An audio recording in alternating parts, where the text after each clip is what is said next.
Network on Wednesday night. And then we will have complete coverage of District 7 AAA's tournament as that one gets in across for a strike. Chris Worsing in with a domino stolen base, and Worden behind home plate's having trouble catching the ball right now. Several have popped out of the glove. Yeah, at least 3 already, and early on in this game, just 4 batters in have popped out of the glove and just hasn't been able to get a handle. I don't know if it's a new glove or what, but just hasn't been able to squeeze it quite. Worsing was taking off on that one. There's a good breaking ball, and now Alec Wilson behind in the count 0-2. 2 good pitches across, and this is where Upperman has struggled. They need the clutch hit. They've got 2 in scoring position. Can they get that clutch hit? As the 0-2 coming to the cleanup hitter, Wilson. Garrett delivers. This one fouled back to us. I would have caught it. 0-2 will do it again. We were ready. But yeah, you mentioned it. They just haven't had that clutch hit so far this season. Especially in a situation like this with just the 1 gone and runners in scoring position. You just want that base hit to the outfield. And, of course, it's relative with Upperman. They got a good record. We've talked about the schedule, the 0-2. Just battled off there by Wilson. And, you know, this is an Upperman team. We're going to talk about it earlier. You change the schedule up a little bit, very easily sitting at 18-5 right now. They didn't. They wanted to test themselves. We're going to find out if that works starting on Thursday. Facing some of the top teams in the country, especially early in the season. Here comes the 0-2 home to Wilson. Fastball misses low, and now Joseph Garrett's having to work out there on the mound. He's at 20 pitches, 13 of them strikes. Mentioned the last time he was out there, Green Hill, the cross-town rival, able to get to him pretty good. Upperman would love to do the same here, but he's battling out there. 1-2 coming home to Alec Wilson. That one, got it again, and we'll do it one more time. And for Mount Juliet, they actually play a day sooner. They play on Wednesday, so they're really not going to use any of their big guns because they're going to save that. They play Hendersonville in the district tournament starting on Wednesday as they're the 4 seed, Hendersonville the 3 seed. So they're going to get going and really save everybody that they can arms-wise for that game on Wednesday. For Upperman, Wyatt Curtis starting this game, mentioned probably going to be brief. Makes some sense. We'll tell you why here after this 1-2 pitch to Alec Wilson. Gets in and hits him. And here we go. Bases loaded for Upperman. Carson Shoup going to stride in, looking to do some damage with 1 out here in the top of the first inning. Alec Wilson appears to be okay as he heads down. But for Upperman, you give Wyatt Curtis the ball today, tune him up. You're definitely not going to need him again until Friday. They'll have Juju Yano prime and ready to go. You would be stunned if it's probably not him starting that Thursday game. Although they could go somewhere else. They could go to an Alec Wilson. They could go to a Chris Worsing. Probably not after we see him pitch today, but we know the depth of arms that they have. Conventional wisdom says Juju Yano's getting the ball on Thursday, and then they'll go from there. Here's a question. Did Curtis pitch against DeKalb County or White County? He did not. So maybe you throw him just because they haven't seen him.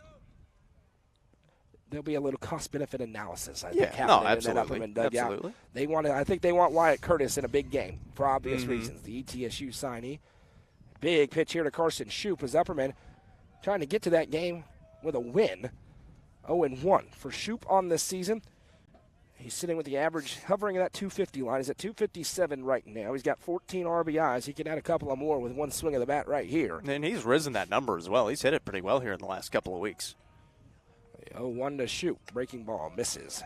1-1. Behind him is rookie Allison, who roared back to life. You wondered if there was going to be a moment for rookie Allison. It may have happened on Saturday when that bat pops back to life. Here comes the 1-1 to Shoup. Garrett delivers. It's a good pitch, but it missed. It was right where the catcher lined up, made the umpire make a call. It was outside. And they've gotten a few of those calls early on in this game, so it's not a bad spot to line up at. Garrett really having to work now. This is going to be the 26th pitch of the inning with 1 out and the bases loaded. Upperman threatening early on in this ball game. Here comes the 2-1. That one misses low and outside. It's 3-1.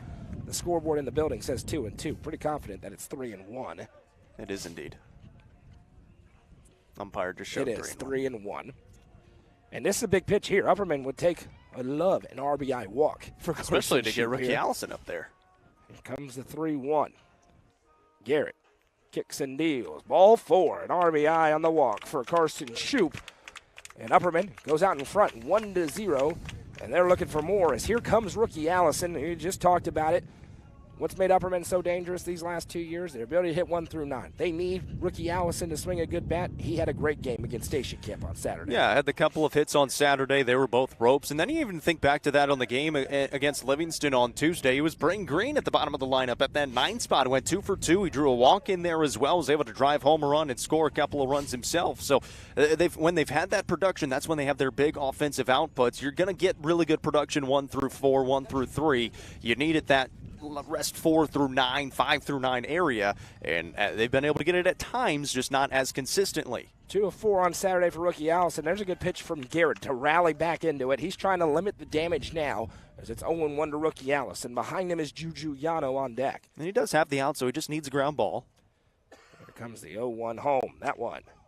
It's a good pitch, but it misses a little low and outside, and it's 1-1. Bases loaded here for the Upperman Bees in Mount Juliet. Temperature dropping through the 70s.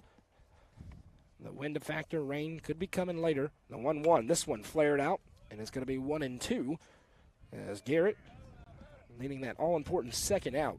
1 across so far for Upperman. Foul and struck out to start the game. Then it was single, hit by pitch, and walk to get us to where we are here at the 6-hole hitter, rookie Allison. The 1-2 coming from Joseph Garrett, breaking ball. This one rolled over towards third. Third baseman has it, tags the bag for 1. No throw over, though. And the runner comes across to score. Chris Worsing makes it 2-0. And rookie Allison reaches on the fielder's choice. And that's, a productive out. It brings a run in. It does get the second out, but again, able to kind of hit it slow enough that it gave rookie Allison time to get down to first base. Collier Bush will come on to run for him. So now you've got first and second, and still a good opportunity here for Juju Yano to try to get going a little bit. So give an RBI for rookie Allison. They could have maybe gone home with that one. Chris Worsing was running off the bat. Could have also led to no outs, and that's not what you wanted there if you're Mount Juliet. 2-0 now for Juju Yano. Runners at first and second. And if I'm in that Mount Juliet dugout, I don't know if I want to pitch to Juju Yano here. They're going to try to, though, out of the 7-hole. Garrett kicks and deals in. First pitch misses outside for ball 1. So Worsing has scored. Shanks has scored. Wilson stuck at second after that one. Or pardon me, Shoop. Wilson got thrown out. Shoop heads over to second on that fielder's choice. That was close, but no cigar. Outside, 2-0. Usually when we come this way, strike zones get a little bit tighter. A little more consistent sometimes, every once in a while. Especially after the last week. 2-0, that one is across first strike in the outside corner, 2-1. We saw some interesting ones last week.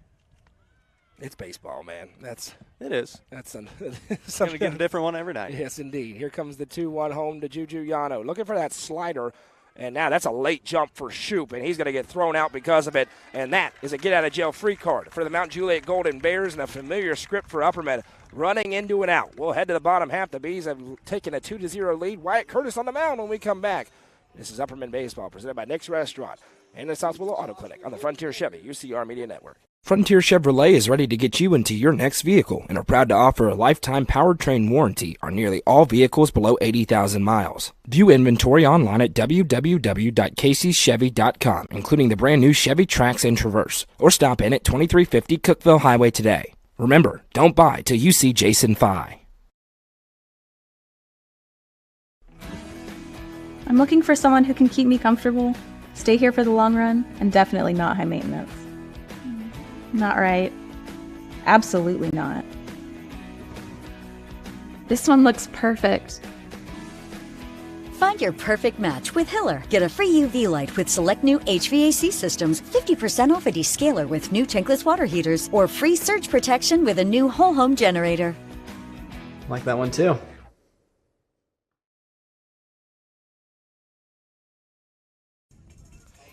Welcome back. We head to the bottom half of the first, and Upperman has a 2-0 lead here over Mount Juliet.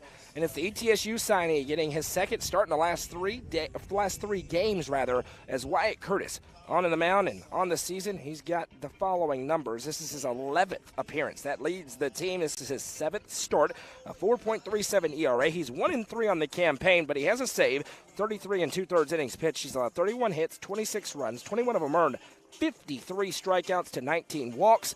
The numbers have been inflated a little bit all season after the start. There's been a couple of innings here and there. Outside of that, he's been pretty dominant on the mound for Upperman. Yeah, it's a handful of innings that make those numbers inflated because you look back at the Green Hill game, it was that first inning, the 2 or 3 runs come across. After that, he was lights out. And then you go back to the game against Coffee County. First inning, 2 runs come across, and then he is perfect 2 through 5 before another couple runs come across in the 6th. And so he has been pitching really, really good at stretches, just hasn't been able to string together those 1-run or 0-run outings. He'll be looking to do that here in possibly a couple of innings at work. And we do not expect to see Wyatt Curtis for long in this ball game tonight. A little bit of a tune-up, keep him fresh before the district tournament, and then turning the ball over to potentially Chris Worsing, who starts the game for Upperman out in right field. He will face an Upperman or a Mount Juliet lineup that will bat 1 through 9 like this.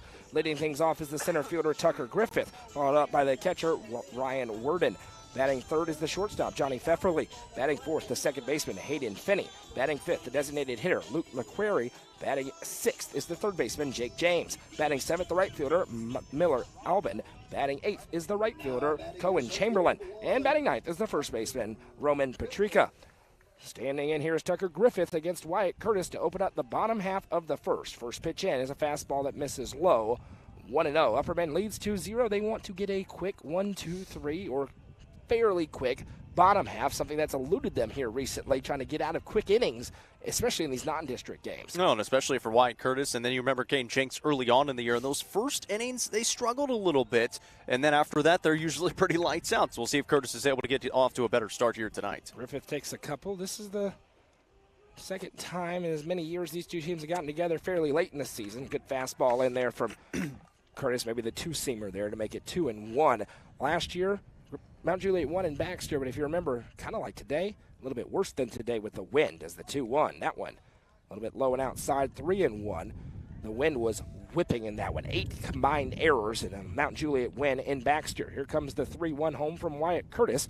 Fastballs across for a strike, 3-2. A little shake of the head from Griffith, but it caught the outside corner. Yeah, that wind more of a swirling wind and definitely a lot harder. This one, just pretty much a straight crosswind. Here comes the 3-2 home. This one's rolled over. Work for Caden Shanks, who once again plays second today. He throws over easily, and a luxury for Wes Shanks there in that dugout for Upperman. You can flip if you need to for rest or whatever reason. Caden Shanks goes to second. Giuliano, more than capable, would be 99% of teams' go-to shortstop. He's at short today. Yeah, he's kind of grown into that role a little bit as well. Of course, he's been getting into that role more, that Kane Shanks has been on the mound more, especially this season and even last season, and he plays a really good shortstop. I'll go out on a limb and say you're looking at next year starting shortstop for the Upperman Bees. Oh, that's a very short limb. And you're looking at next year's ace for the Upperman Bees in the rotation. Going to be probably a lot of Giuliano hype entering next year, and a team where you look around and you see Division I signees at the top with the 2 seniors in Shanks and Curtis, and then behind him, as we got a stoppage here on the bunt that went back to make it 0-1, and a coach laid out of the dugout to be the first base coach for Mount Juliet. Justin Fallon just committed to Tennessee Tech. Giuliano, I think he's going to have a few options out there at the shortstop position if he continues to play the way he has. Here comes the 0-1 home from Curtis. Waved at and missed, and he looks like he may have the goods early on, 0-2. Yeah, and he's been in the zone early on, and that's kind of been his Achilles heel early on in these starts. Been a little bit wild at times, but he's been good and spot on here in the first couple of guys. Wyatt Curtis kicks and deals that big looping slider that misses outside 1-2. Before the Green Hill game, I was walking past out of the dugout, and he goes, "What do you want to see?" So let's see the slider. Ripped it in there right down the middle. Here comes the 1-2 home. Went to it again there, and that's called strike 3. And the first Birdie's Lounge strikeout of the game for Wyatt Curtis. 2 up, 2 down here for Mount Juliet. Johnny Pfefferly going to step in. He's the shortstop. Trying to turn the tide here against Wyatt Curtis, who's forced a ground out and the strikeout. Punch out number 54 of the year for Wyatt Curtis. Yeah, and he looked really good in that AB as well, attacking the zone, and he's using that breaking ball, like you said. When he's able to rip that off, and then he complements it with the 2-seam and the 4-seam, it is so tough. First pitch fastball. Loves that one, especially early in the game. Go and challenge the hitter to try and catch it. It's 0-1. Yeah, he was way late on that swing, too. He can get up and kiss 90 miles an hour with that left-handed fastball. Now took the off speed there, and he's quickly heading to throw whatever he wants. 0-2, looking for a dominant first inning on the mound. Wyatt Curtis kicks and deals.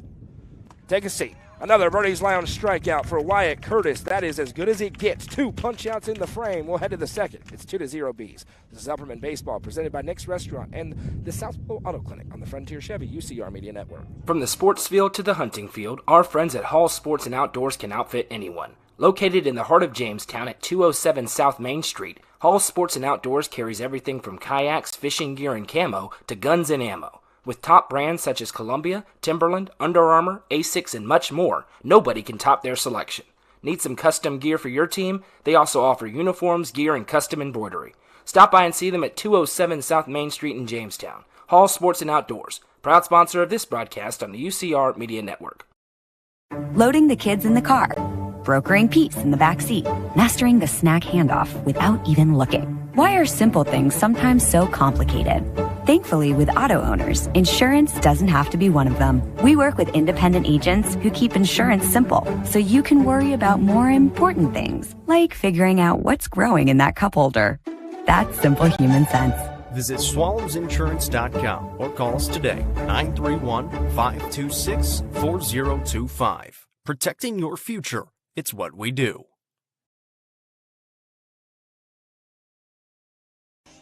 Welcome back. We head to the second, 2-0 Upperman, and it's 7-8-9 due up. Yano, Green, and Huddleston as the Bees look to add on to their lead. And Jacob Benson, that one will make you consider your game plan entering the day after how dominant we just saw Wyatt Curtis be. It's going to be Chris Worsing at some point, but when you throw an inning like that, you're very tempted to say, just keep going, young man. It's a pretty good Golden Bears lineup as well. Yeah. And he sat down the first 3 guys with ease. Ground ball right side of the infield and then back-to-back punch-outs. And again, he was behind in the count on the leadoff batter. And then after that, he was working ahead in the counts and getting ahead in the strike zone. And especially when you've got this wind blowing like it is, it's blowing into the face of those batters when you're a righty. You got the help with the wind, and then you can pretty much throw whatever you want. Yeah, entering this season, somebody who's very familiar with high school baseball told me, Wyatt Curtis, he's the kind of kid that could get drafted. And I kind of went, huh? Just because, we don't hear that kind of talk around here. That just doesn't happen in the Upper Cumberland with high school baseball. You see innings like that, and you go, yeah, okay, I get that. Yeah, he can throw 92 with a fastball and has 2 types of fastball Big and lefty. that kind of slider. Yeah, that makes sense. Okay. It's Juju Yano going to stride in here, the shortstop. That's not to put draft expectations on the young man. That's not what I'm saying. No. He's just got really good stuff. And you said it, when he's able to get ahead and go four-seam fastball off the rip, come back with a slider, and then you're just completely guessing on the third pitch. Griffith back to work out there as the first pitch is in there for strike one. Joseph Garrett. He threw 36 pitches in the first inning. Juju Yano saw him a little bit before the inning ended at a runner being caught, trying to stretch it over to third. Here comes the 0-1 home to him. That one's across right there for strike 2.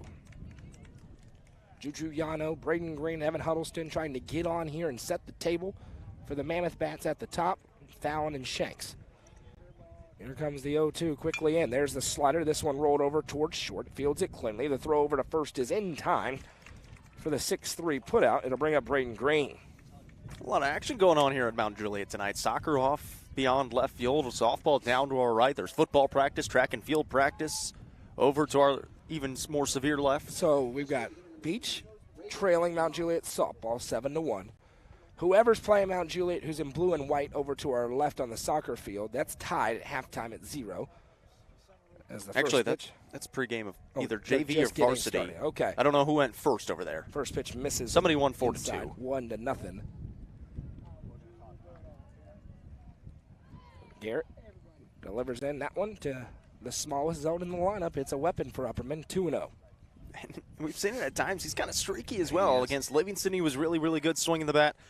He's got a good swing to him. He's batting right at 200 on the campaign, but 30 ABs. That's about half the amount of some of those top bats in the order. He's been a little bit in and out, but he's established himself here in that DH role. That one found the zone, 2-1 with a fastball from Garrett.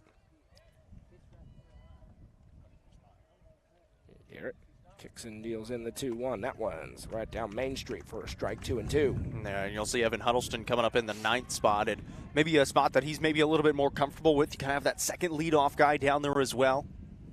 Big head nod from Garrett. He likes it. The 2-2 win. That one swung on and missed through the fastball by. Quickly 2-up, 2-down. Exactly what the Golden Bears needed as they try to hold Justin Fallon off. Here comes Evan Huddleston, who will try and change that. No, and especially what Garrett needed on the mound. After a struggle in that first inning, allowing a lot of traffic on the base path, he hit a batter, he walked a batter, gave up a few hits, and then it was able to get out of the inning with the caught stealing, and now working a lot cleaner here in the second. Evan Huddleston batting right at 300 on the campaign. Back in the 9-hole, this is where he was doing all the damage from. Goes fishing on that one, 0-1. Look like me with the 6-iron. Just stretch out at it, try to get it. Would have hit it way full right. Extension. Yeah, exactly. Here comes the 0-1. That one misses low and away. 1-1.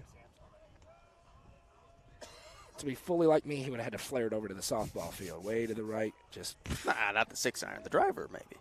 Not today. 3 wood. Not today. Here comes the 1-1 into Huddleston. That one barreled up right down Main Street. Good job to range over from short, and the throw over is in time. That's a good play by Johnny Pfefferly. He had a couple of opportunities in the field in that half inning, and a shutdown inning for Mount Juliet. Keeps it at 2-0. And Wyatt Curtis comes flying out of the dugout, back to the mound. He'll be back there when we come back. Coverage presented by the South Willow Auto Clinic and Nick's Restaurant on the Frontier Chevy, UCR Media Network.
Welcome back to Mount Juliet. Bottom of the second, Wyatt Curtis back to work, and why not? He's throwing like that.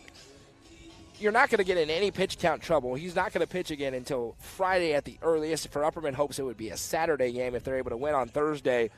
So we'll see how long he goes if he throws the way he did in the first. But Mount Juliet trying to change that. Hayden Finney, Luke McQuarrie, and Jake James due up in this half.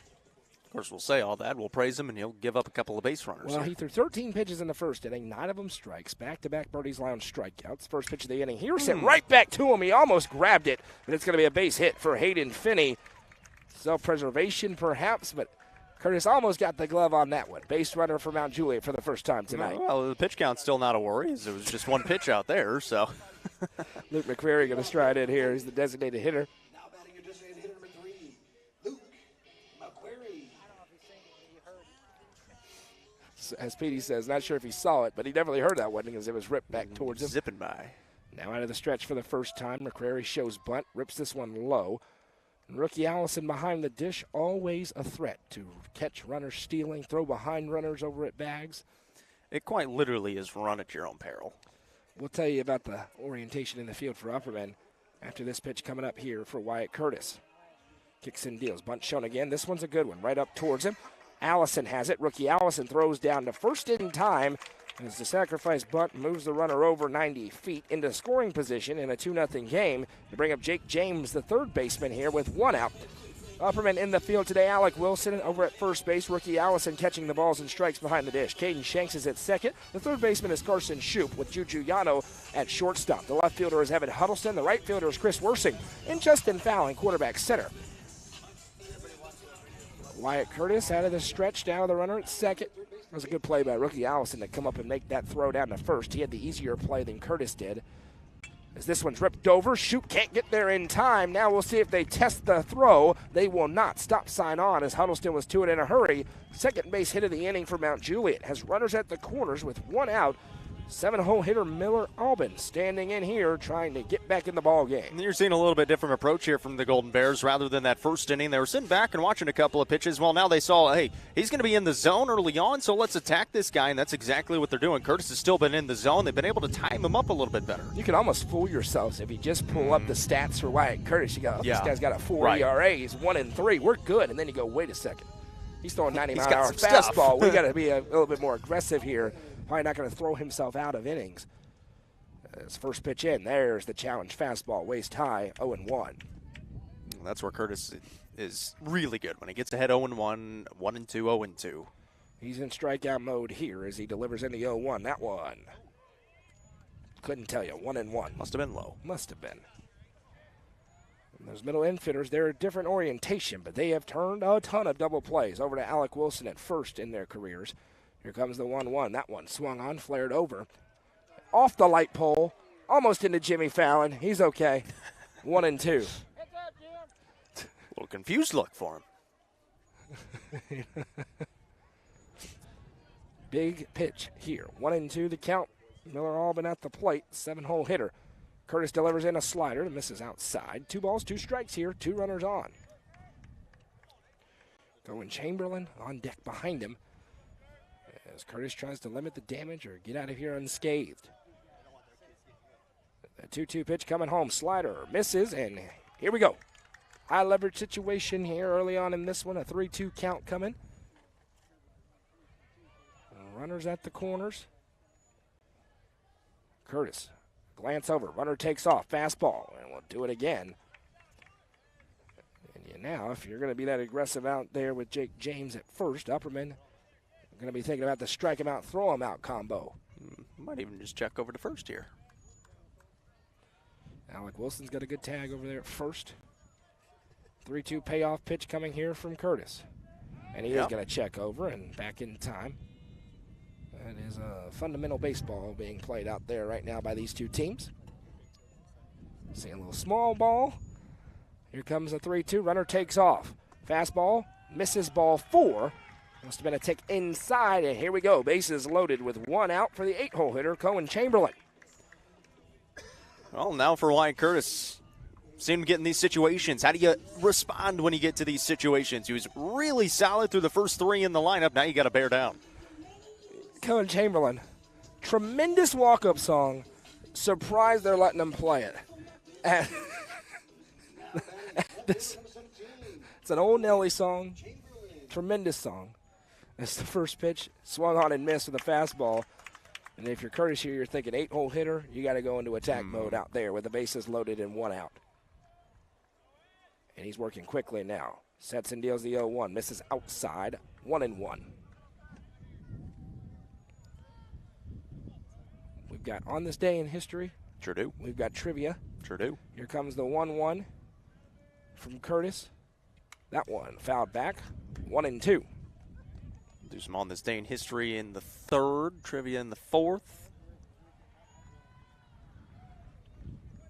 The Tim Tebow question was wild. Did you like that? That was the easiest question. Well, I told you I was running out of them. So my goodness. Here comes the 1-2 home. Misses inside and low. 2-2. Yeah, I get. I was who getting was a, the bu- I was getting ninth-hole a hitter? bunch of grief. Who was the 9-hole hitter on the Royals in 1952? Rusty gets. Hey, where did Tim Tebow sign 2 years ago? Okay. The 2-2 home. Misses outside, and here we go. Full count. Nowhere to put him with the bases loaded and 1 out. Chamberlain knows he has to get a good pitch. Curtis knows he's got to throw a good pitch. Here it comes home. Fastball swung on. This is tailor-made. Shanks has it for 1. Throw to first is in time. Double play. Inning over. We'll head to the 3rd. It's still 2-0 Bees. Coverage of Upperman Baseball is presented by the South Willow Auto Clinic, Nick's Restaurant on the Frontier Chevy, UCR Media Network. Sonia Brown with American Way Real Estate just listed this new construction home located in the Brookstone subdivision. With 2,075 square feet, 3 bedrooms, and large walk-in closets, the main level primary bedroom has one of the best features ever. In addition to the hallway access, you could access the laundry room through the closet in the bedroom. The kitchen also features an island, a pantry, and stainless steel appliances. All cabinets throughout the house are soft close and have granite countertops. For more information, call Sonia Brown with American Way Real Estate at 931-979-7145 or 931-526-9581. Always ask for Sonia Brown.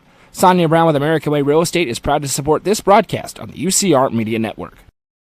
Fire and Vine in Cookeville is the Upper Cumberland's home for delicious Chicago-style pizza, beef, chicken, fish, and more. Located in Cookeville's historic downtown district, Fire and Vine's food and atmosphere will keep you coming back for more. Take in stunning views with creative food and drinks on the rooftop. Fire and Vine is proud to support this broadcast on the UCR Media Network.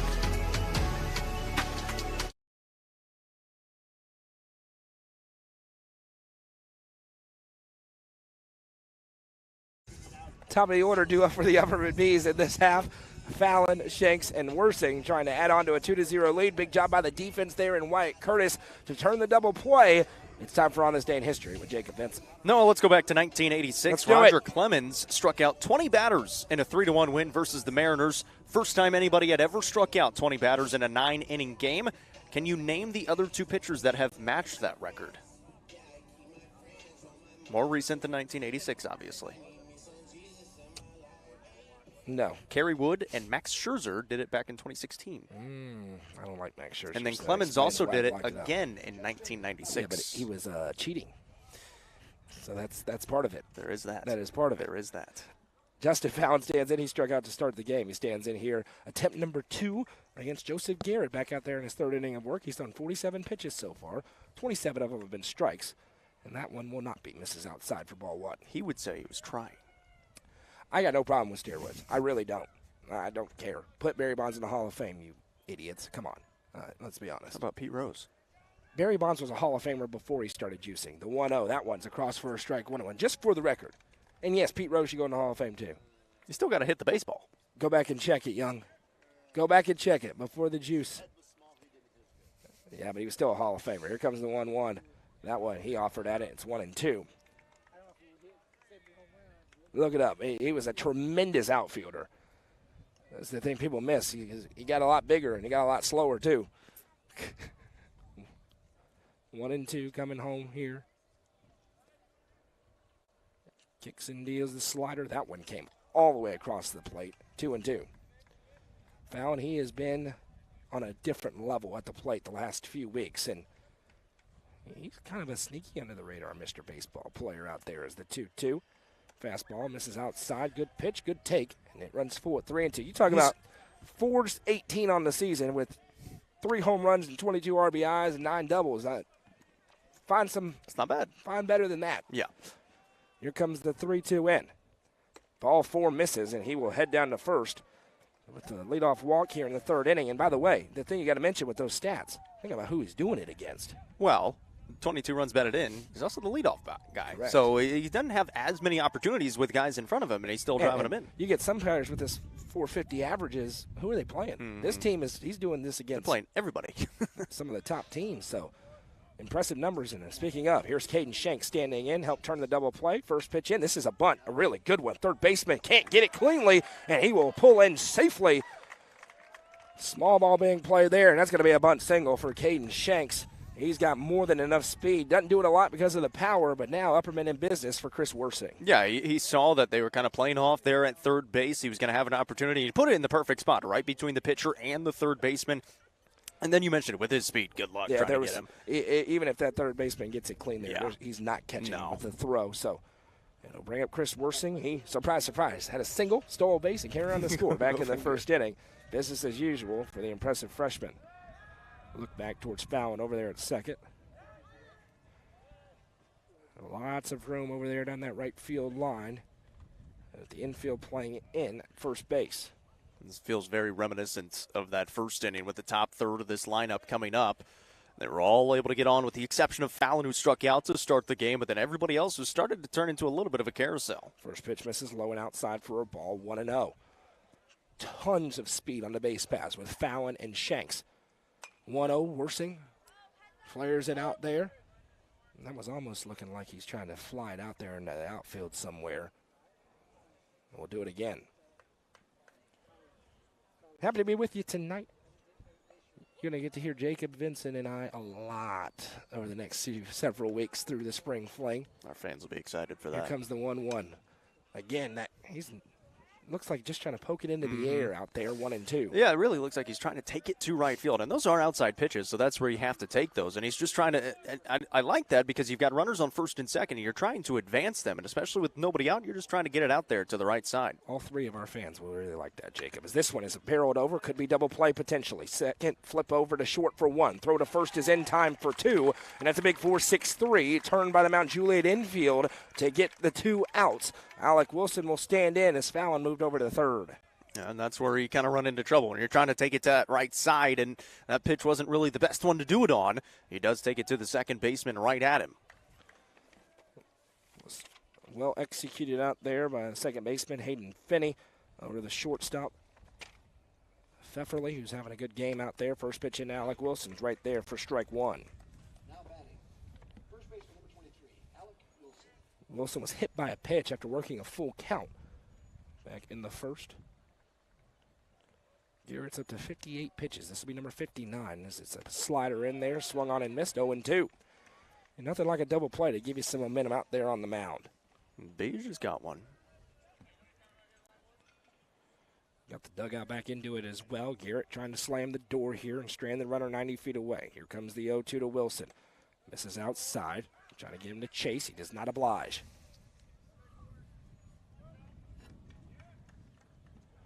Wednesday night, White County, DeKalb County. First playoff game of the season. Here comes the 1-2. Fastball. Swung on and missed, strike 3. Joseph Garrett gets out of a 2-on with nobody out jam with nobody coming across. We'll head to the bottom half of the third. Still 2-0 Upperman. This is Upperman Ace Ball, presented by Nick's Restaurant in the South Willow Auto Clinic on the Frontier Chevy, UCR Media Network. Clint Connor is your local auctions expert. With full service from start to finish, the Exit Crossroads Auction Group are here to make the process easy for you. Visit crossroadsauctiongroup.com for more details and current auctions. Clint Connor, your local auctions expert, is proud to sponsor this broadcast on the UCR Media Network. Delicious Pan Pizza is Domino's best-kept secret. With locations in Smithville, Sparta, Livingston, Allgood, and 2 in Cookeville, Delicious Pan and hand-tossed pizza, pasta, and more is never far away. Use the Domino's app to take care of your game day eats today. Domino's is proud to support this broadcast on the UCR Media Network.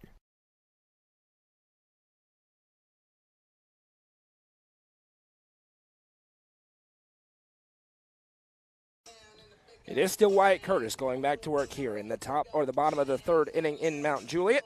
He will face off against the top of the order coming up after the 9-hole hitter. 9-1-2 due up for the Golden Bears here. Upperman, they led 2-0 after the first inning. They lead 2-0 midway through the third inning. Both teams have had their opportunities, Jacob. Both defenses, though, backing up their pitchers nicely. Yeah, absolutely. And the double plays have been huge for both of these pitchers. Wyatt Curtis was able to get one, get out of the bases loaded jam there in the bottom of the second. And then same thing for Garrett on the mound. He gets the double play with runners on first and second. And Fallon able to move up to third, but they're able to strand him there. And we've kind of talked about those clutch hits, those big hits have kind of evaded this Upperman team at times this season. That would have been a really big opportunity for somebody, even before the double play. It could have been Worsing, could have been Wilson, and trying to score another run. Yeah, they've got 2 across, but they've had opportunities and left some more runners on base. Roman Patrica will get things started here, followed by Tucker Griffith and Ryan Worden. And he's got the OG, yeah, the simple, classic walk-up song. Simple and classic. I don't think those are 2 words to describe that. Classic, yeah. Simple choice. Oh, okay. Simple That's choice. fair. You know what I mean? That's You don't fair. have to go. You don't have to go deep in the reserves to find this song. Patrica. We've been mispronouncing that for 2 years. It's Patrica. And if it's not, then I blame the PA announcer. Yeah, as the first pitch misses outside for a ball, 1-0. I didn't stutter.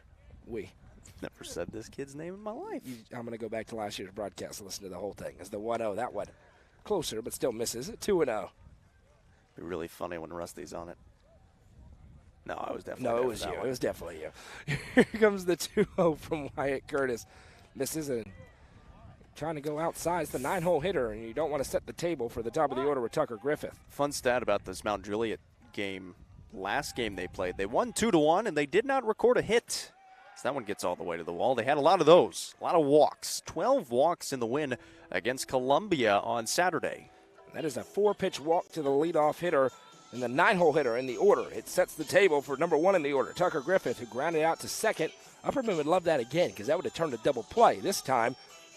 And we'll see. Last time they had a runner at first with nobody out. A little bit of small ball with the bunt, or with the leadoff hitter in the order swing away. Yeah, you'd love to see a ground ball to the right side of the infield. You've got Kane Shanks, your normal starting shortstop over there at second, so you'd be okay with the ground ball that side. Carson Shoup protecting the bunt. He's in the corners. Alec Wilson holding the runner. First pitch in. That's across the outside corner for strike one. A bounce back pitch for Wyatt Curtis. You know, especially after the 4-pitch walk, and then that last pitch was all the way to the backstop. Wasn't close to anything, but it come across with a strike to the leadoff guy. 0-1. Wow. Not 1-1. much. That is a big league pitch from Wyatt Curtis. Didn't get the call. 1-1. Checks back over towards first. Now kicks and deals that one. I mean, come on. It's 2-1. That's a perfect pitch. Right over the inside part of the zone. Caught a ball. That one was even better than the last one. I think so. That's not a strike. You can't pitch. Here comes the 2-1. That one rolled over into foul territory. 2-2. And Curtis hadn't recorded a punch out since the first inning where he had two back-to-back to end the frame. He'd love one here. It was giving up some good contact there in that second inning. Those batters in the bottom part of the lineup came up swinging and attacking, and especially a different change of pace from the top of the lineup in the first. Couple of glances over towards first. Now he comes home with a 2-2. This one's barreled out, and it's angling towards the gap. This is trouble. Runner around second. Fallon just now to it in center. Loads up with a great throw in. That holds the runner there. But it is a stand-up double for Tucker Griffith. And Mount Juliet in business with the tying run at second and nobody out here in the bottom of the third. Yeah, that ball was smoked in the left center gap. Fallon did a good job to angle to it. Got a great throw in, like you said, to hold down the runners at second and third. So at least limiting the damage for now. But now nobody out in runners in scoring position. And it'll bring up, this is where the lineup becomes very dangerous for Mount Juliet. Ryan Worden struck out looking back in the first inning. And they try to get back into it here after trailing 2-0 for the first couple of innings. Yeah, now the infield are all going to come in on the grass, with the exception of Yano and Shanks, are now going to back up a little bit. Bunt is shown. This one's popped back, and it'll be 0-1. This is the squeeze play being put on here by Mount Juliet. I like it. We'll see how Upperman goes about trying to defend it. Caden Shanks would have to go and cover first as Alec Wilson collapsing in. This is when baseball becomes fun. Let's see what Worden does here at the 0-1. Shows bunt again. The slider tips off the glove, and rookie Allison had no clue where it went. That allows the runner to come across to score, and it's 2-1. And that's been Wyatt Curtis's miss today, that high and away. Allison had to reach all the way across his body. Didn't really have a great chance at getting to it. Gets all the way to the backstop, and an easy first run across for the Golden Bears. And that's going to be a pass ball, allowing it to, it tipped right off the glove of Allison. You saw him look up into the air, didn't know where it went. Probably would have been tough to get to it in time anyway, even if he read it perfectly. And now the tying run 90 feet away. The 1-1 pitch, bunt shown again. That time Allison able to get the glove to it. 2-1. Yeah, that one was further outside. We've seen both catchers in this one have balls tip off the gloves. The Mount Juliet catcher looks like he's got a brand new glove, Yeah, but that glove barely moves. Here comes the 2-1 in. That one popped up into the air. Back foul, and it's 2-2. Upperman still looking for the first out of the inning after the walk, then the double, and the run coming across to score. We were ready for that one in the adjunct press box. The adjunct press box. The portable press box, Yeah. Is that what this is? Sure. No cover, but. Yet. If we need it, we got some. Here comes the 2-1 from Curtis. That one. Late decision to swing, but Worden stays alive with Pfefferly, the 3-hole hitter on deck behind him.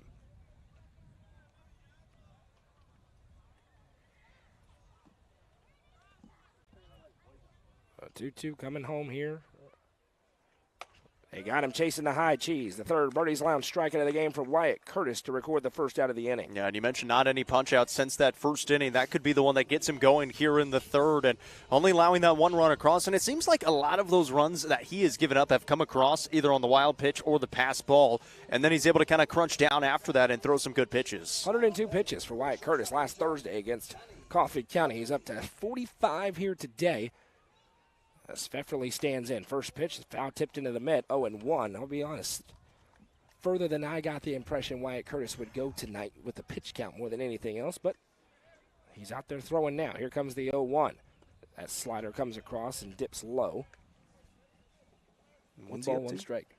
He's up to 47 pitches now. That's fine. The 1-1. That one upstairs, didn't chase. 2-1. Pfefferly struck out swinging. Hayden Finney behind him. Here comes the 2-1.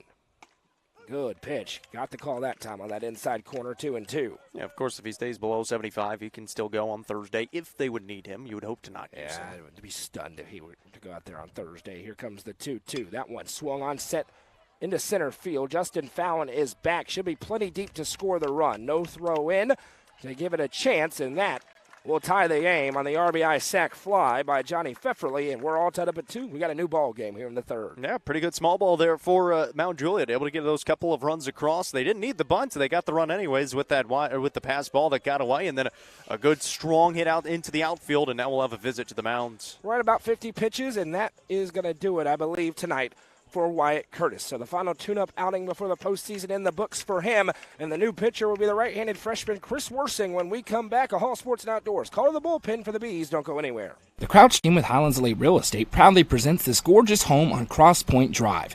Boasting 4 bedrooms and 2.5 bathrooms with nearly 2,000 square feet, this home in the Prescott School District in Cookeville could be your forever home. Call 931-979-1191 for more information and to schedule a showing, or visit chadandamycrouch.com.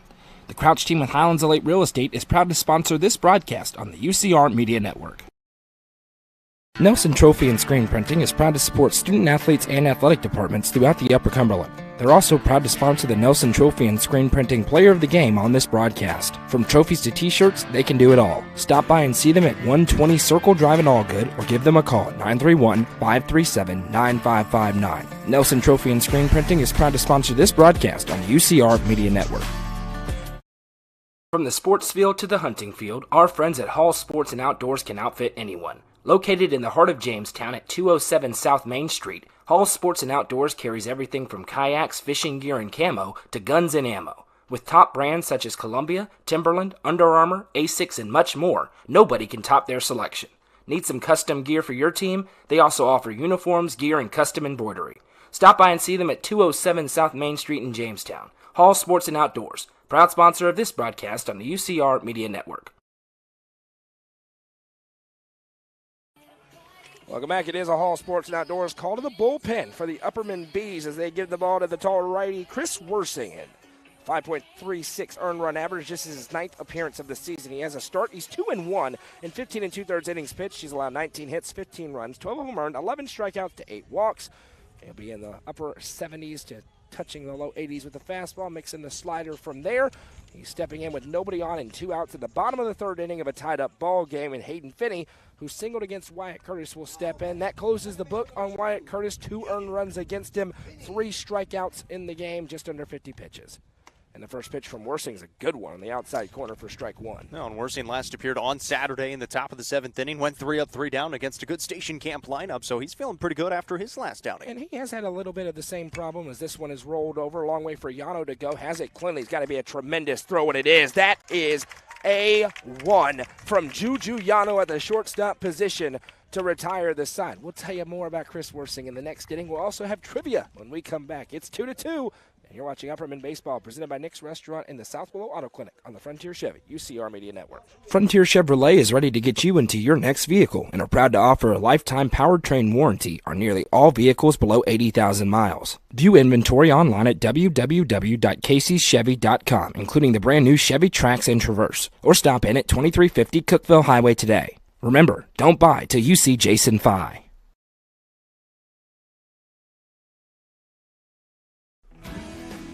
I'm looking for someone who can keep me comfortable, stay here for the long run, and definitely not high maintenance. Not right. Absolutely not. This one looks perfect. Find your perfect match with Hiller. Get a free UV light with select new HVAC systems, 50% off a descaler with new tankless water heaters, or free surge protection with a new whole home generator. Like that one too. Welcome back. We head into the middle innings. It is still Joseph Garrett on the mound for Mount Juliet as we are tied up at 2 after Mount Juliet got both of them back. It's time for trivia with Jacob Benson. And I will be putting it in the comments momentarily. Who is the only player as of the modern era, I can't read my own writing, to lead the league in home runs in a season without hitting a ball over the fence? Your options: Ty Cobb, Sam Crawford, Hank Greenberg, or Rudy York. Once again, who is the only player of the modern era to lead the league in home runs in a season without hitting a ball over the fence? Ty Cobb, Sam Crawford, Hank Greenberg, or Rudy York. And modern era misleading because modern era starts in 1900. It's a hilarious question. As Carson Shoup stands Again, in. we're running out of options. Carson Shoup. He had an RBI and a walk back in the first inning. Joseph Garrett's first pitch is a strike, 0-1 as that one's fired in. I'm trying my best over here. Hey, it's fine. No, it's a good question. I don't know the answer. I'm going to take a crack at it. The 0-1, this one. Shoup went chase it. Oh, my goodness gracious. Right into the LED light, and it shattered. And glass just came flying down. Everybody's okay, thankfully. It hit straight. Oh, another piece just chopped down. And the Fallons are moving. It went straight into the LED light. I've never seen that happen before, Jacob. And shattered it. The Fallons have been run out of their spot. I mean, poor Jimmy. He's nearly been hit by one. Oh, my goodness. They are okay, thankfully. Yeah, I think they're just checking on them to make sure they're good. It flew right up. It's the LED lights where it's just the old school, have a bunch of circular lights up there. And it hit right into one of them and shattered. And fortunately, only 2 people were sitting over Yes, there, and they are including both the okay. Fallons. The They're all Fallons right. are okay. Sometimes that's all I can say is, oh, my goodness gracious, that was.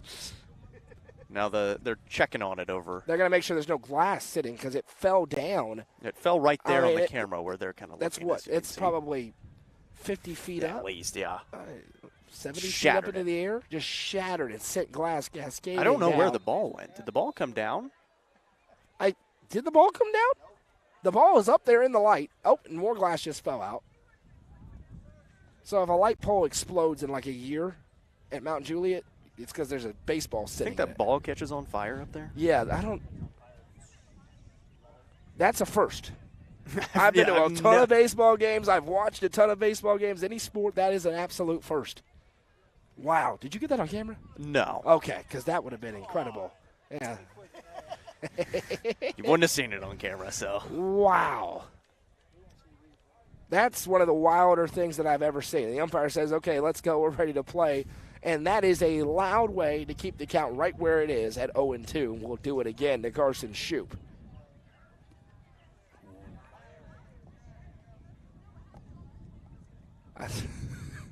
Now Joseph Garrett, everybody will try to get their composure back. He's going to toe the rubber. Shoup's going to stand in, and here we go with the 0-2. Big looping slider, misses for a ball. It was close, but it came in outside. May have ended in the zone in the glove, but across the plate it was outside. The catcher popped up ready to throw down to third, but it's ball 1. And now Garrett kicks and deals the 1-2. That time the slider misses further outside, 2-2. So we've had a little bit of everything this baseball season. And here in the final regular season broadcast, that is a new one. 2-2 to Shoup. Bounces in, and Carson Shoup's battled back from 0-2. Now it runs full. To lead off the inning, he's got rookie Allison behind him. He'll be followed up by Juju Yano as it's in the middle part of this Upperman order. Trivia question is in the comment section. 3-2. Coming home here to Shoup. This one rolled over. Second baseman kind of backpedals. Now reads it cleanly. Throws over in time. Good battle there, but it results in out number 1. Good battle, including a broken light bulb. I don't know if it actually knocked out the light itself, but it broke the glass covering the light. I don't notice a light that's out. And we do believe the ball is still up there.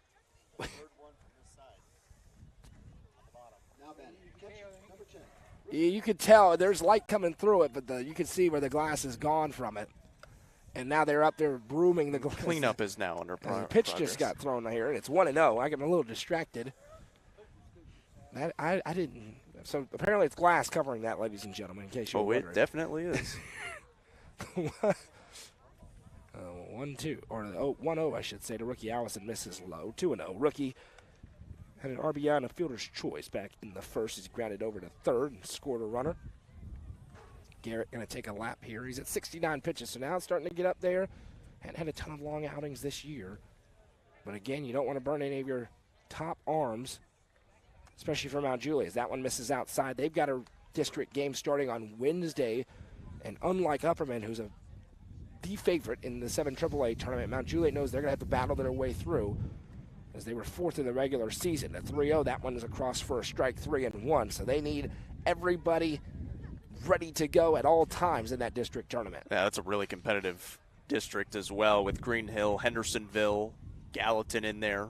The 3-1 misses low and outside, ball 4, and rookie Allison will head on down to first, and Collier Bush immediately hops over the dugout fence to go out and run for him, the courtesy runner for the catcher. And again, more evidence of rookie Allison seeing the ball well, not chasing anything during that AB. He's been one of the clutchest hitters at Upperman the last 2 years, and maybe starting to turn the corner back into that form as Juju Yano will stand in. He grounded out to short back in the 2nd inning. Yeah, rookie's kind of simplified that approach, not really chasing as much, especially here in the last week or so. This one flared out, and we're looking for another light, but it dipped in away from it as everyone holds their breath. It's 0-1. It came within 5 feet of another one. Well, that's the same pole that got hit already by one baseball. That usually you go a bunch of games without even seeing that. Some of the JV kids doing a great job trying to sweep up all the glass. It's an important job. You do not want broken glass sitting there. It's kind of impossible, too, because it shattered. I mean, 1,000 pieces. It's 1-1. That one missed to Juju Yano. Runner at first is Collier Bush. He's got speed out there. Leaning to the right, there's the throw over. He's back in time.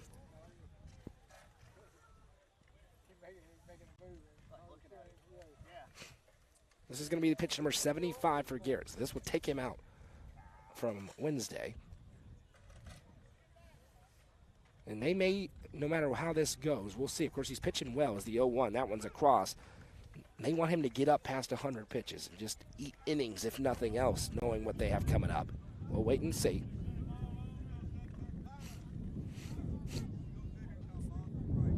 And now we have a 1-2, and there's a discussion to somebody in the crowd who was chirping, and I'm not sure who it was, and the umpire's not happy with him as it's 1-2. I don't love that at all. 1 ball, 2 strikes. Runner over there at first for Collier Bush. Check over, and now he'll kick in. It's a good pitch, but it misses outside. 2-2. And I'm not sure who he was talking to. Was it a Mount Juliet fan or an Upperman fan? I would imagine an Upperman fan. It was after a called strike. 2-2 coming. Bush. There's a throw over. That's a good throw, but Bush is back in time. Got him leaning just a little bit, and we'll do it again. Yeah, and Garrett, he definitely pushes the limit there of that 45-degree angle where he can go to. His motion has been that kind of... Yeah, it's kind of already going that way, so that can lull you into a false sense. Now he throws over a bit quicker there, and Collier Bush getting the jersey dirtied up. 2-2 again. You know what the worst job in the world is? The right fielder backing up a throw to first. Yeah, absolutely. Never going to get there. The 2-2 does come home this time. Slider misses outside, and we run full. 3 balls, 2 strikes. Yano's at the plate, Braden Green behind him, and now a trip out for Mount Juliet to have a word, and somebody is trailing with a glove, so we may have a pitching change coming up here. Rare you see that with a 3-2 count, but we'll wait and see. He said he's right around 75. Isn't he? He's over it now. Oh, he's at so 77. it doesn't really matter at this point.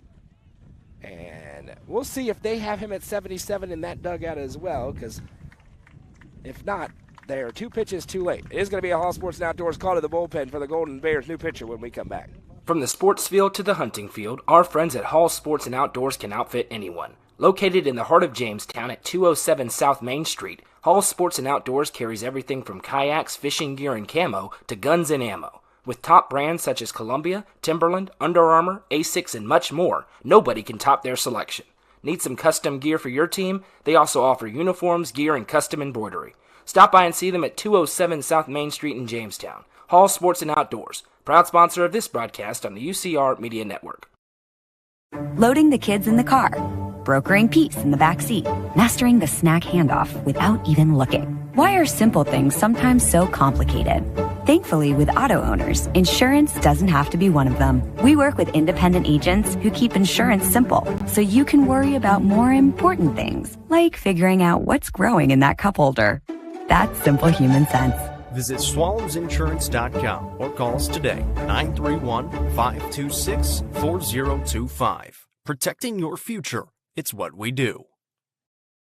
Sonia Brown with American Way Real Estate just listed this new construction home located in the Brookstone subdivision. With 2,075 square feet, 3 bedrooms, and large walk-in closets, the main level primary bedroom has one of the best features ever. In addition to the hallway access, you could access the laundry room through the closet in the bedroom. The kitchen also features an island, a pantry, and stainless steel appliances. All cabinets throughout the house are soft close and have granite countertops. For more information, call Sonia Brown with American Way Real Estate at 931-979-7145 or 931-526-9581. Always ask for Sonia Brown. Sonia Brown with American Way Real Estate is proud to support this broadcast on the UCR Media Network.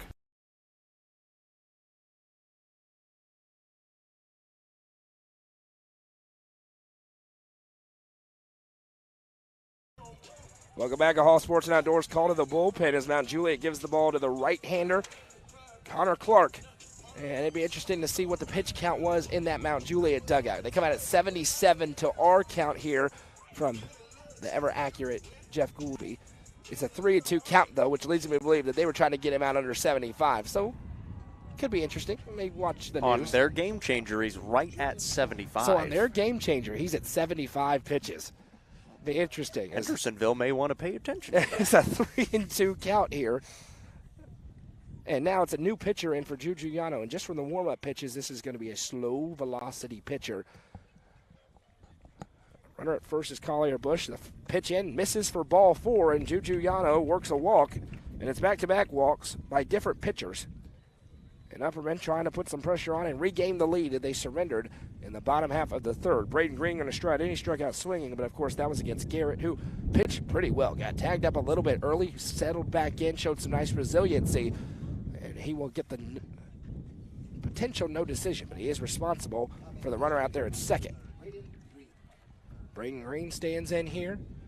First pitch, that swinging. This one sent up, and the wind is pushing it further into foul territory. Third baseman over, and he makes the catch. Thought the wind may push it all the way out of here for a while, but it kept it in, and that's a big second out. Yeah, and it pushed it a lot. That started kind of right on that foul line and then drifted all the way towards the fence, and a nice job by the third baseman able to get in there and kind of play it off the wind and able to make the grab. That's a huge out because it brings up Huddleston, the 9-hole hitter. And now Huddleston will have to reach to allow Justin Fallon to come up here. First pitch in. That one swung on by Huddleston. This one flared out. And again, 2 pitches, 2 outs.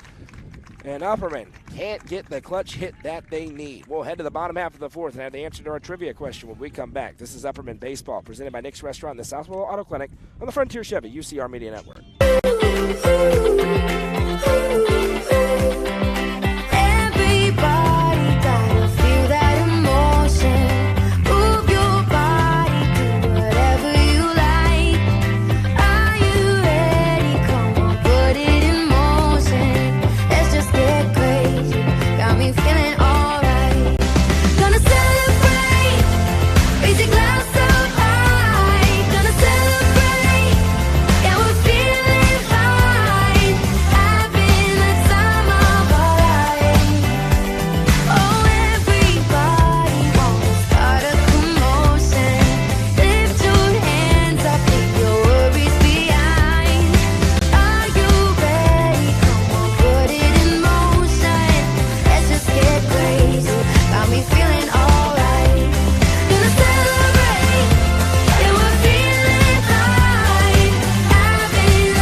Welcome back. Chris Worsing back to work. Bottom of the fourth inning. Upperman 2 on with 1 out. First pitch swing, fly out. First pitch swing, fly out. And we head to the bottom half. Still tied up. Top of the order will come up for the Bees in the 5th. It's time for the answer to our trivia question with Jacob Vincent. Our question, who is the only player of the modern era to lead the league in home runs in a season without hitting the ball over the fence? Ty Cobb, Sam Crawford, Hank Greenberg, or Rudy York? Ty Cobb. Ty Cobb is correct. 9 home runs. Did I cheat? No, you did not. All inside the park home runs in 1909. Okay. Put some respect on my name, because you guys were talking all that smack when I wasn't here. I missed one trivia question all year, and they were convinced that I was cheating. He's sitting here next to me. It's not like that one was a hard one. It's the only recognizable name. So the only one I didn't get was categorically unfair, and we're all in agreement on that. I would have to be significantly older than I am to have gotten that one right, because I would have had to watch it. As it's an 0-1 count here. Chris Worsing, that one fouled back as Luke McQuarrie stands in. He had a sacrifice bunt back in the 2nd inning. Just saying, the kid stays hot. So through the regular season, one trivia question missed. That's pretty good. Yeah, I'm bragging. I don't care. 0-2 coming here to McQuarrie. Maybe I'm going to do trivia on Wednesday. We're going to flip the script. There we go. Because that one, close but no cigar, misses outside with a fastball, 1-2. Standing back in McQuarrie. 1-2. Fastball, good pitch, cold, strike 3. The Birdies Lounge punch out. And 2 batters faced, and it's 2 outs for Chris Worsing, the first Birdies Lounge punch out of the game for him. Good start to the outing for him. Again, entered in a pretty good spot, entered with 2 outs, and able to get out of the inning pretty quickly, and then able to get the first guy out here in the 4th. I swear there's broken glass in my throat right now. A little scratchy. They're still cleaning up the glass from the foul ball that went into it. Standing in here, first pitch slider, good one from Chris Worsing across. Jake James singled back in the 2nd inning. He came around to score the 2nd run. Pardon me, no, he did not. He was left stranded back in that 2nd inning. As this one's rolled over, a long way for Yano to go again. He's 2 in time off the back foot. Juju Yano in time. He's putting on a couple of nice plays out there to shortstop position. Yeah, it's twice now that he's had a couple of those backhand plays, and the first one was really, really tough, able to make it. That time also another tough play, able to make the play. And again, it's really nice when you've got kind of a shortstop 1A and 1B, and you throw Yano out there, kind of the 1B, and he still makes some really nice plays. There are very, very few teams where Juju Yano would not be your starting shortstop. He is tonight for Upperman, and he is looking good out there as Miller Albin will stand in. First pitch, that one. Ball 1-0. Where? That looks center cut. Yeah, that was a pretty good pitch from Worsing. He delivers in another 1-0. Same spot. Called a strike. 1-1. Thought that one was lower. May have been, but still. I'm going to whisper since he's listening. He might throw us out. Yeah, he's got rabbit ears. I didn't pay to be here. Here comes the 1-1. That one. Although, we get thrown out for that. Maybe my favorite thing that's ever happened in my history of my life. Who do you think would be thrown out, you or me? Are you kidding me? Are you kidding me? Who do you think would it be? Ask the people in the comment section. Here comes the 1-2 home from Worsing. Dips away with a slider, 2-2. Looking for a quick shutdown. No, but I mean, if he threw one of us out, would we both have to leave? Yeah, we're out of here. We'll let PD run the camera. Yeah, here comes the 2-2 home. Fastball, fouled back. We'll do it again. It's a good thing the press box and Baxter is so far removed. Although I'm Livingston, we could get in trouble. It's fine. We got pretty good umpires. I know I like the Starplex in Murfreesboro. We have conversations with the umpires. The 2-2, that one. This is a little bit outside, and we'll do it one more time with a full count, 3-2. This is the thing. We've got good umpires. We've got good officials. It's not an easy job back there. No. At all. No. It's a thankless job. Here comes the 3-2 home. That was cool. Strike 3. The Birdies Lounge strikeout. And that's the 2nd of the inning for Chris Worsing. He'll head back to the dugout, and we will head to the 5th. Top of the order for Upperman looking to take the lead. Coverage presented by Nick's Restaurant, the South Willow Auto Clinic on the Frontier Chevy UCR Media Network. Clint Connor is your local auctions expert. With full service from start to finish, the Exit Crossroads Auction Group are here to make the process easy for you. Visit crossroadsauctiongroup.com for more details and current auctions. Clint Connor, your local auctions expert, is proud to sponsor this broadcast on the UCR Media Network. Delicious Pan Pizza is Domino's best-kept secret. With locations in Smithville, Sparta, Livingston, Allgood, and 2 in Cookeville. Delicious pan and hand-tossed pizza, pasta, and more is never far away. Use the Domino's app to take care of your game day eats today. Domino's is proud to support this broadcast on the UCR Media Network.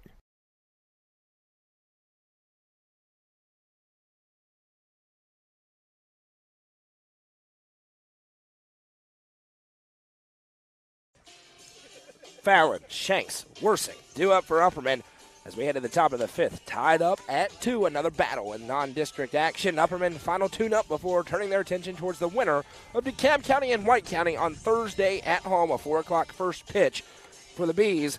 We will be there on Wednesday night in Smithville as DeKalb County host White County. It is double elimination all the way through, so it will not be an elimination game, but the more you win early in that district tournament, you set yourself up more and more nicely to make that region tournament. Of course, in baseball and softball, only your top 2 teams out of the district make it to that region tournament. So it'll be an important one to watch as White County and DeKalb face off at 6 o'clock on Wednesday night. This 5th inning been big for Upperman so far this year, outscoring opponents 32-11 so far in this 5th inning on the season. So they're looking for another big one here, and it comes with the top of the lineup. That's kind of that scenario we talked about. You face that top of the order a lot in this 5th inning, and they are dominating teams in this inning this year. Justin Fallon sends the first one Fallon out of play, 0-1. The wind has ticked up. The rain is blowing in. We think we're probably able to get through this one, knock on wood, before it blows in. But the wind has gone up, to my eye, 10 to 15 miles an hour within this game alone. As the 0-1 to Fallon, big looping, breaking ball, misses upstairs. 1-1, and Upperman going to have to take a beat. Connor Clark is lobbing him in there. A lot slower velocity than we saw out of Garrett. Here comes the 1-1. This is outside, 2-1, and this is the 3 you want up if you're West Shanks in a tie ball game. I think heading to the district and region and potentially beyond, these are the 3 that are going to carry them offensively as that one misses, and it's now 3-1 to Fallon. Well, this is where they have gotten their runs so far today. The 2 runs in the first came out of this 4 in the lineup, able to get them across, and then we saw it on Saturday as well in the 7th. 3-1. Misses low and outside, ball 4, and for the second time tonight, Justin Fallon heads down to first. He was left stranded at third the last time. He'll try to bring it around home this time. Caden Shanks, 2 for 2 today. 2 singles, 1 was on a bunt. He has scored a run. And he will stand in here and see if he swings away or not. And we saw it on that bunt last time, and it was third baseman playing a little bit back this time as well. At least swinging away on the first pitch. So Fallon over there at first base with a lot of speed. And that slow velocity, you can kind of see the Bees batters taking that extra beats, watching it all the way in.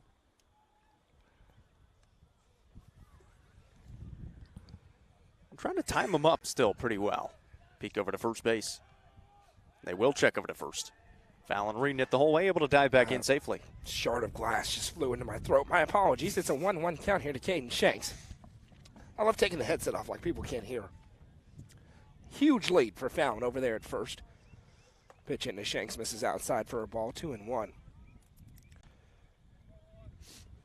They're still picking up glass, by the way. Oh, they'll be picking up glass for a week and a half. Wear closed-toed shoes. As Shanks rolls this one over, it's going to get through for a base hit. Fallon will turn around second and pull into third. Here comes the throw in, not in time. Caden Shanks a little bit caught in a rundown. The tag is in time. I'm not so sure about that one, but they call Shanks out for the first out of the inning, and West Shanks going to go out and have a word, and I think he has a legit beef on that one. Looked to me like he was back in time, Jacob. Yeah, Shanks came around first pretty aggressively, and then they threw the ball to second base, but kind of in front of second base. And he was kind of trying to bait him to throw that ball, seeing if it would get away. And it sure looked like he was able to get back in time. Yeah, it's looked pretty clear to me like he was there in time. And now the umpire's having words with Coach Shanks. Coach Shanks is not happy about this one. Yeah, Caden Shanks doesn't make mistakes like that too often. Yeah, this is and West Shanks is really not happy. And this is getting a little bit contentious. West Shanks typically doesn't. He usually walks over. And it looked to me like the umpire was saying, hey, you're all the way over there. You can't tell. And now the home plate umpire is having words with Coach Shanks. Get behind the plate, Will, where you belong. And he'll stand up for Chris Worsing. Chris Worsing going to stand in. It's a single. He grounded into a 4-6-3 double play.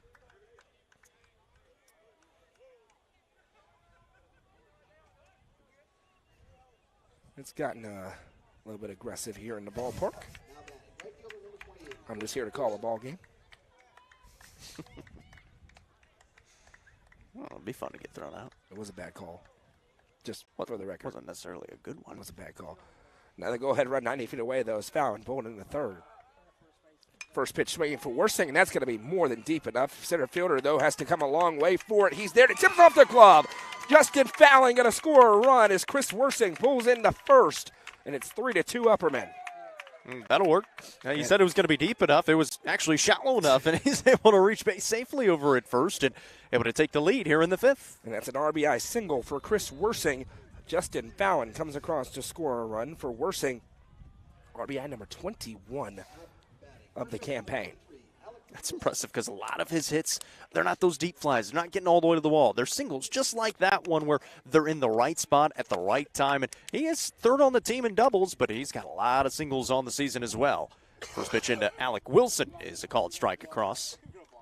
Wilson, he's looking for another big hit here as well with one away in the fifth and trying to keep this run going a little bit for the Bees. Already getting that one run across. Now Chris Worsing putting himself in line for the win. 0-1, Dust Wilson off the plate. He's already been hit once. Don't want to get hit again, but he'll take it. Yeah, he hit on the first. The first one he took a little bit of an exception to as well.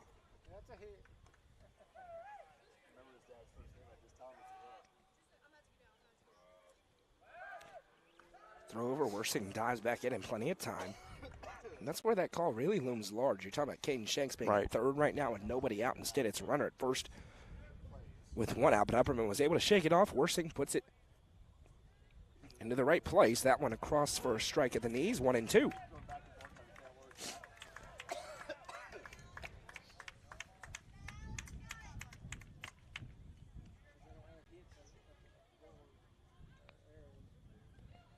Couple of glances over, now step off. Worsing back in time.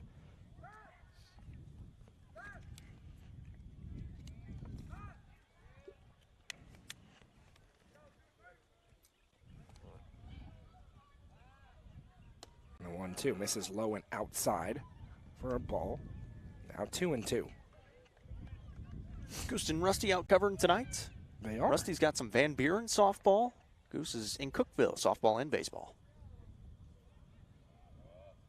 The 2-2, this one flared out. This is towards no man's land. Second baseman, though, is under it. Tips off of his glove, and now Worsing going to get thrown out at second.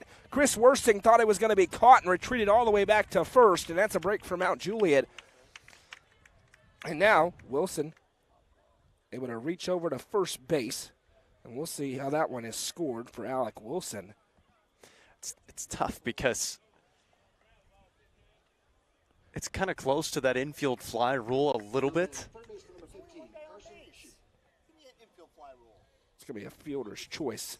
Wilson pulls into first. Worsing is out, going over to second. Pitch misses upstairs for a ball, 1-0. Carson Shoup has an RBI with a single. Stands in here for another attempt. Glance over, now the pitch comes in. Chasing the high cheese, 1-1.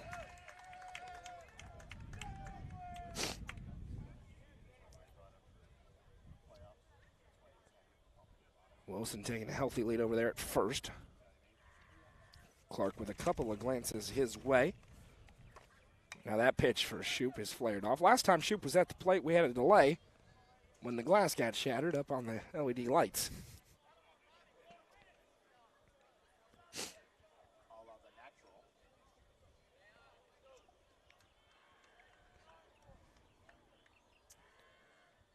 The 1-2, Shoup able to just foul tip it, and we will do it again. One across for Upperman.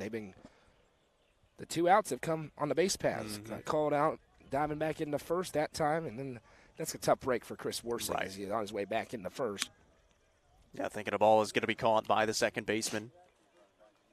Now a throw over, Wilson back in time. The problem if you're Worsing is if you get too far off, they throw behind you over at first, and then you get double played, and then everybody's yelling at you. So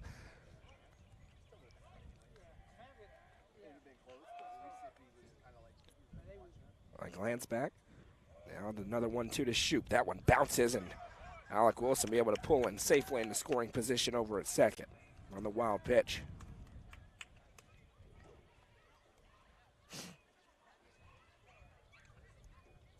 Deuce is wild now, 2-2 count.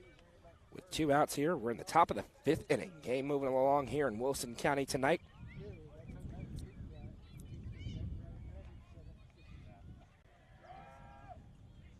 The 2-2 swung on and missed upstairs on the fastball. And now Juliet limits the damage to 1, but Upperman regains the latest 3-2 Bs. Coverage presented by the South Willow Auto Clinic and Nick's Restaurant on the Frontier Chevy UCR Media Network. The Crouch team with Highlands Elite Real Estate proudly presents this gorgeous home on Cross Point Drive. Boasting 4 bedrooms and 2.5 bathrooms with nearly 2,000 square feet, this home in the Prescott School District in Cookeville could be your forever home. Call 931-979-1191 for more information and to schedule a showing, or visit chadandamycrouch.com. The Crouch team with Highlands Elite Real Estate is proud to sponsor this broadcast on the UCR Media Network. Nelson Trophy and Screen Printing is proud to support student athletes and athletic departments throughout the Upper Cumberland. They're also proud to sponsor the Nelson Trophy and Screen Printing Player of the Game on this broadcast. From trophies to t-shirts, they can do it all. Stop by and see them at 120 Circle Drive in Allgood or give them a call at 931-537-9559. Nelson Trophy and Screen Printing is proud to sponsor this broadcast on the UCR Media Network.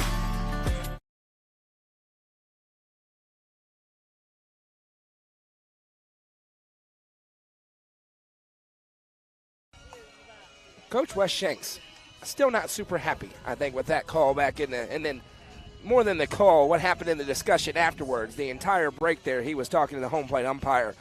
I don't think happy about the fact that he was having a discussion with the field umpire, and the home plate umpire came out and started yelling at Coach Shanks from across the field that it was time to break it up. Same umpire has already turned around once and talked to the fans in attendance. Very aware of what's happening everywhere else in the ballpark. Where is the home plate umpire going? Yeah, where is he going?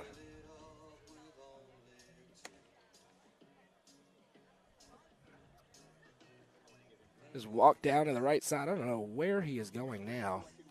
Maybe for more baseballs, but the home plate umpire and the field umpire all the way down there? I mean, they're ready to go, and the home plate umpire is past the Upperman dugouts, talking things over with the field umpire. Something over. And they're still having a conversation about something. And we're ready to go. Let's come on. Chris Worsing's ready to go. He's pitching well here in relief. Just got his first complete inning in, and strikeout, ground out, strikeout. Both strikeouts were looking. He faces 8-9-1. Colin Chamberlain will get things started. He grounded into an inning-ending double play with the bases loaded back in the second. First pitch of the inning, that's a fastball, and Chris Worsing is ripping it in there, 0-1. Well, you go back to that outing he had against Station Camp on Saturday. He was really good, 1-2-3 in the top half of the 7th, and able to come out here and pretty much keep going what he had going then. That one is foul tipped back, and it's 0-2. And you think about for Chris Worsing and where his role may be in the postseason here for Upperman. Think about last year, state tournament. You lose a game you're not expecting to lose, and they go to Bobby Ray Kilpatrick. Hadn't started a game all season. Well, obviously, that's not the case with Chris Worsing, but he's going to be a depth arm for these relief appearances, of course, but then you may need somebody to start a game 3 in a sub-state, and another team has nobody left, and an Upperman has a Chris Worsing. He could be the difference for an Upperman team. How unfortunate is that losing Bobby Ray Kilpatrick to injury this season as well, very early on. Here comes the 0-2, swung on and missed. The Birdies Lounge strikeout, the second in a row, the third of the outing for Chris Worsing. And bring up the 9-hole hitter, Roman Petricka. That's a really good breaking ball. He's able to get ahead with 0-2, and then you got the open book in front of you. Able to throw the breaking ball, swings right underneath it. Yeah, Bobby Ray Kilpatrick going to be an important piece next year, you would imagine, for this Upperman team. Petricka steps in. First pitch from Worsing, right there for a strike. He is throwing downhill and dotting them up right now. Yeah, been attacking the edges of the zone, working quick. The 0-1 from Worsing. That one misses outside, and to me, again, I think he's throwing harder than I've seen him throw all year. A little bit warmer out today, looser. The 1-1, that one swung on and missed. 1-2, Worsing ahead once again at Petricka. Tucker Griffith, the top of the order, looming on deck. Upperman now leads 3-2. Here comes the 1-2. That one misses inside, and I don't know how Petricka didn't dust off the plate on that one. That's The good thing about that one is it's going to raise that eye level a little bit. You rip off that breaking ball here on a 2-2. There comes the 2-2, and he did. And Petricka did a good job to lay off of it, and it runs full at 3-2. It's a good pitch and a good take. Mm-hmm. Here comes the 3-2 from Worsing. Fastball low and outside, and Petricka able to work the walk after going behind 1-2. A one-out base runner here sets the table for Tucker Griffith, and that's similar to what we saw when Petricka walked back in the second, and then Griffith ripped a double to set the stage for the inning where they scored. And I should say that was the third inning, not the second. Well, and if you're Worsing, now you're facing the top of the lineup here in the bottom of the fifth. If you can work, maybe get a couple of outs here, you feel pretty good about going the last couple of innings, not having to face that top of the lineup until possibly the seventh. Good point. Tucker Griffith grounded out to open up the game, then he hit that double and ultimately came around to score in the third. He stands in here, first appearance against Worsing. First pitch is that slider in there for strike one. Good pitch, starts outside and dips right into the middle of the plate. Out of the stretch, Worsing hadn't had to be there much, just when he actually hadn't had to be there at all. Came into a bases empty situation.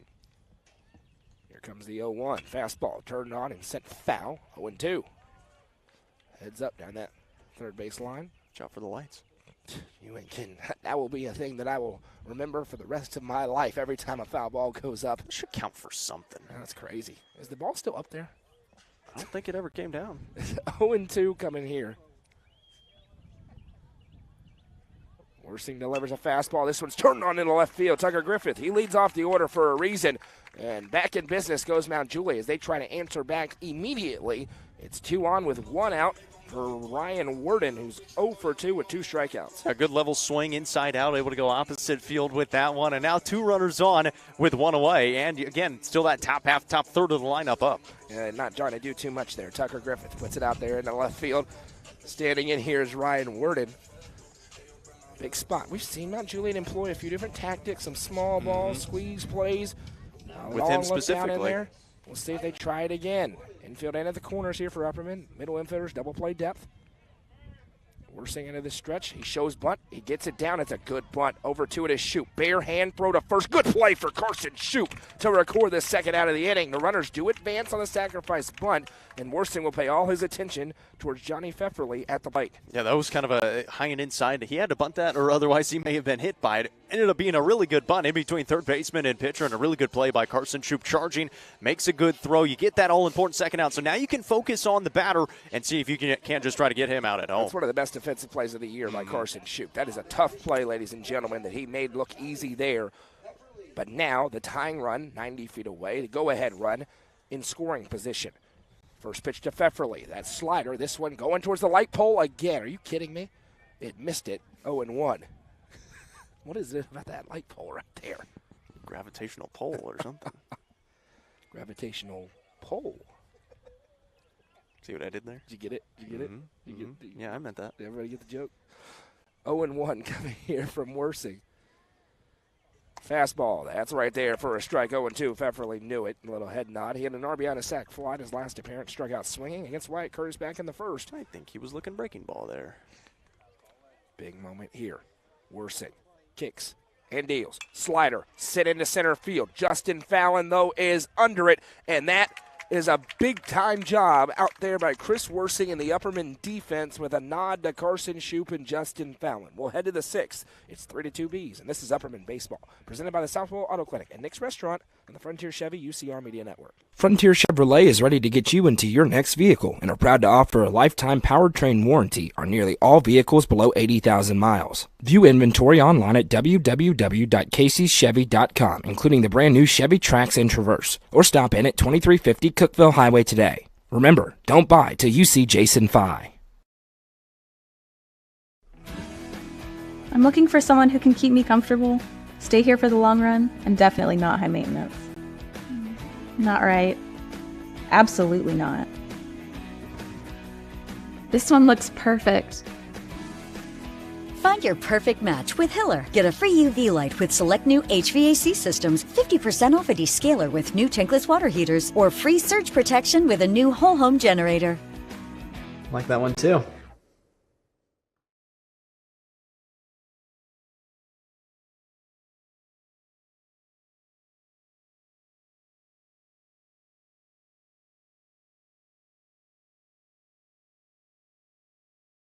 So Hall Sports and Outdoors call to the bullpen for the Mount Juliet Golden Bears in a 3-2 ball game as they give the ball to the former catcher, Ryan Worden. Going to go out there now and pitch on the mound, the right-hander, and to R.I. This appears to be a member of the rotation for Mount Juliet. He's all in the zone, mixing up the pitches out of an awkward arm slot here for Mount Juliet. Now, it looks like we're going to have a new catcher, of course, behind the dish, and that's going to be number 7, Eli Emery, who goes back there to catch the balls and strikes from Ryan Worden. He will face off against Allison, Yano, and Green. And if nothing else, Upperman has ensured that in this game, as they look for insurance, they're going to get Fallon, Shanks, and Worsing back to the plate. And normally good things happen when those guys come to the plate. Yes, indeed. And we are in the top of the 6th. First pitch swinging on the fastball, belt high. And Worden, you went from that kind of moderate velocity to the slow velo, and now picking it back up again is that one. Misses outside for a ball, 1-1. Yeah, we saw, at least in the warm-up pitches, able to throw in, mix in a breaking ball, pretty good fastball as well. Last time he was pitched. This one sent out towards center field. It may hang up long enough, and it does. Well struck by rookie Allison, but it was right at Tucker Griffith for the first out. Last time he pitched, he went 1 2/3 in a relief appearance against Green Hill. Only gave up 1 hit, no runs. He did have 2 walks and no strikeouts. Now batting, shortstop number 2, Juliet. Giuliano going to stand in here. He's 0 for 1 with a ground out and a walk so far. Worden working quickly here, fires in that first pitch fastball, 0-1. And why not? You know your team's face slower velocity. You might as well go out there with the high heat. Working quickly. Yes, indeed. That is a great off-speed breaking ball, 0-2. That changes velocity a lot. Significantly. Worden. Now the 0-2. He's threw it again, and that time called strike 3, froze up Giuliano. And that is quickly 2 up, 2 down here for the Bees. And if Worden's not the number 1 in this rotation, he's up there. I'm just going to go out on a limb and say that. We can't get access to their stats. They keep them behind the wall. They came in a relief appearance in that first game against Green Hill, so.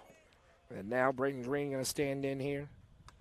First pitch, that slider across for strike 1 as he's threatening to make quick work of this Upperman lineup. But he has definitely looked good early on. No doubt.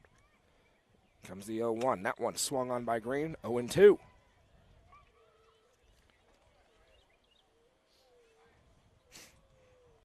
Trying to match what Chris Worson's doing on the other side. Working strong. The 0-2. Green rolls this one over. A long way for Worden to go, but he's there in time. Flip over to first in time. And it's a quick 1-2-3 inning as he keeps the deficit right where it is. Mount Juliet down to their final 6 outs. It'll be the heart of the order due up for them when we come back.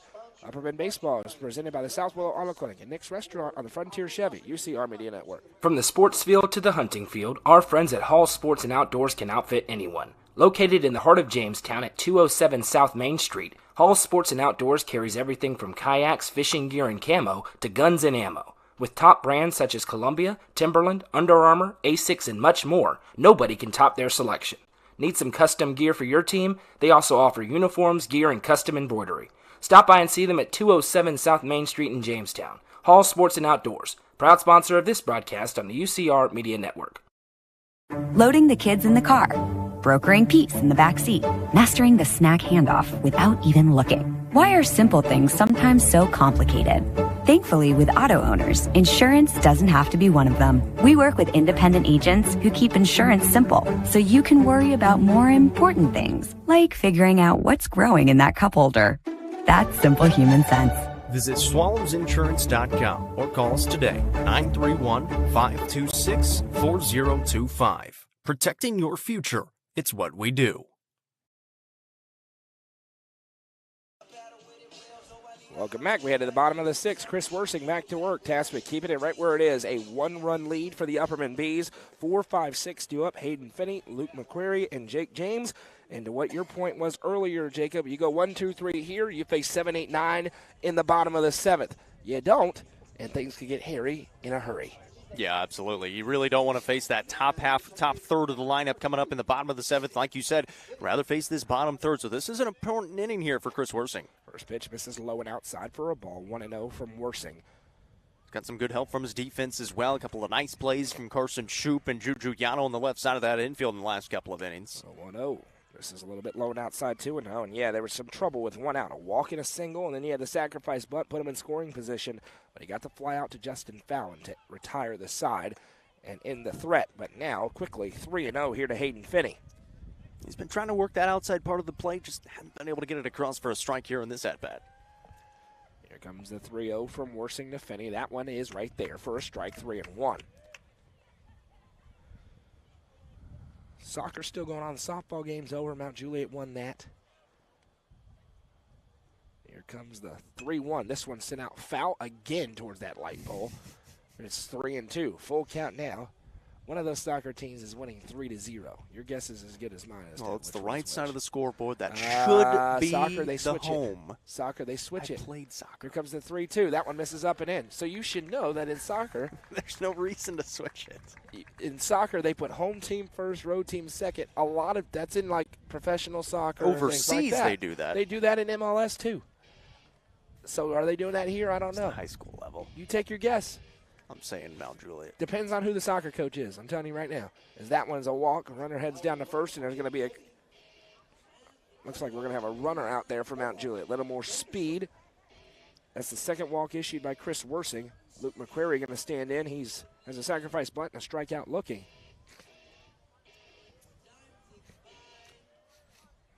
And now making sure the books are correct with the runners out there. You can bring Finney back in, even though we got a runner once at second base. If you haven't already, do us a favor, whether you're watching on Facebook or on YouTube, hit that like button, like the stream. Subscribe if you're on YouTube. Make sure you're following our page if you're on Facebook. Be amazed sometimes I see people we talk to in the comment section. As a bunt is shown, this one's up down the third base line. Another good one. Shoot, bare hands again. Throw to first. Carson Shoot did it again. What a throw. That was better than the first one for the first out of the inning. That's one heck of a throw by Carson Shoop, charging immediately, bare hands and fouling away. And one heck of a throw down to first for the first out. And again, still productive out. Moves the runner into scoring position in a one-run ball game. Second bare-handed throw down in as many innings for Carson Shoop. But to your point, Jacob, did the job exactly right on the sacrifice bunt. Runner moves down. And now Jake James will try to bring him around. He's the 6-hole hitter in a one-run game. That's such a huge run out there at second base. Gets rid of the double play ball as well. Worsing with a look back. Runner bouncing around out there, trying to get into the head of the freshman. First pitch misses upstairs for a ball, 1-0. Wind has died down a little bit. It's just gently now rolling right to left still, but nowhere near as gusty as that front blows in here. 1-0, that one didn't come out clean. Misses upstairs 2-0. Worsing now up to 40 pitches here in relief. 26 of them have been strikes.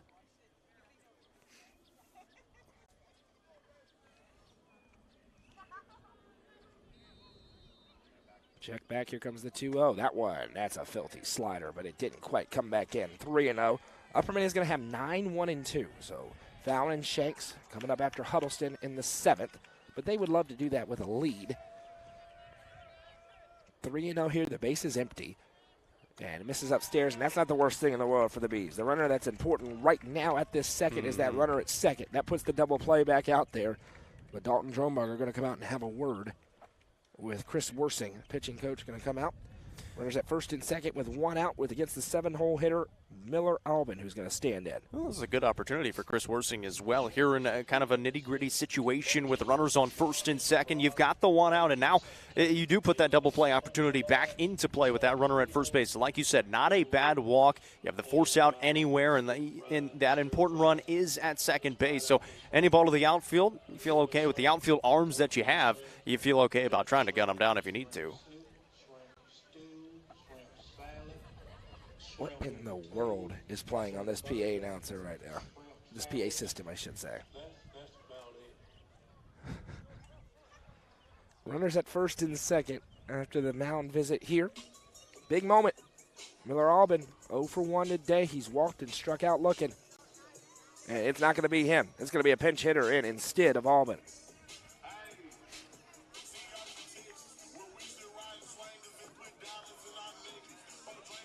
This is number 9. Number 4, rather, I should say, Matthew McQuarrie. I'm going to guess, Luke's brother. That's a good throw back. The tag, not in time, though. So Matthew McCrary in a big spot here. Runners at first and second with 1 out in a 1-run game. Jan always likes to try to make him fake a throw back and maybe play a little bit of hidden ball trick.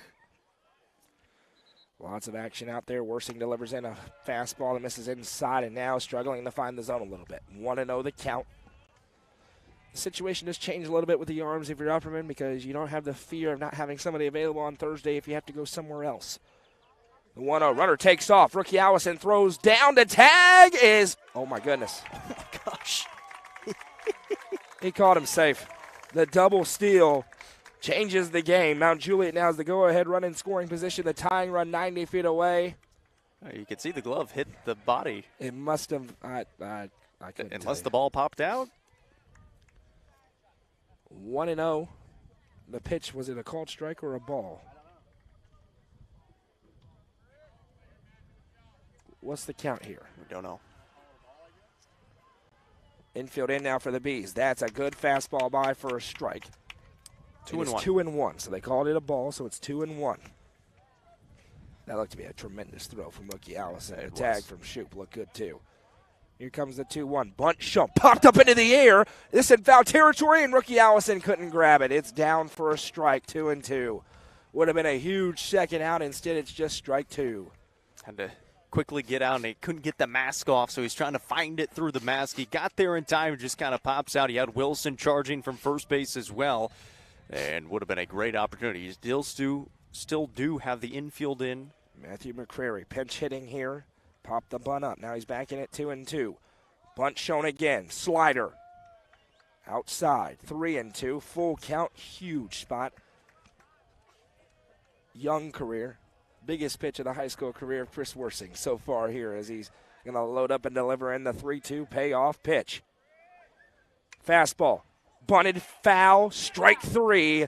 And that's a Birdie's Lounge strikeout there for Chris Worsing. Big time there, as the bunt goes into foul territory for a huge second out. Now he can pay all the attention towards the 8-hole hitter, Cohen Chamberlain. 0 for 2 is grounded into a double play and struck out. Why?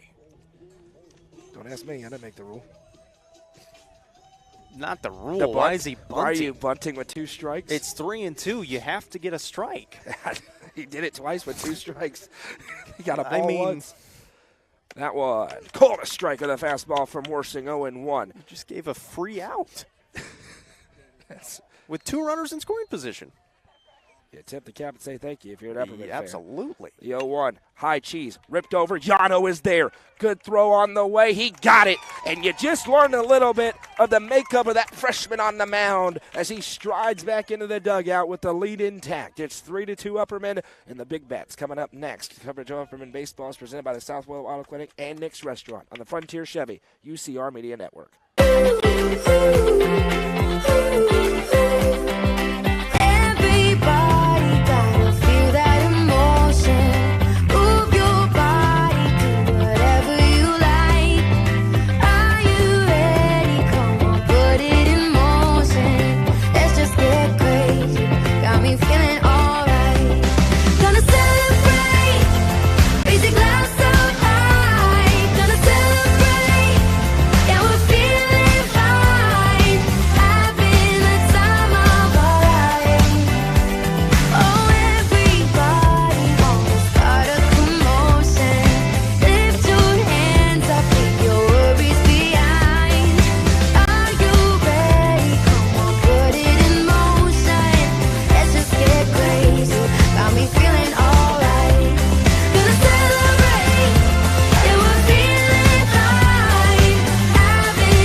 Welcome back, Upperman, looking for insurance. They lead 3-2 here in the top of the 7th inning, and it's Evan Huddleston, Justin Fallon, and Caden Shanks due up for the Bees. Chris Worsing just got out of jail with some big-time pitching. A great defensive play by Juju Yano in the field, ranging over through the traffic of the runner, makes the throw in time.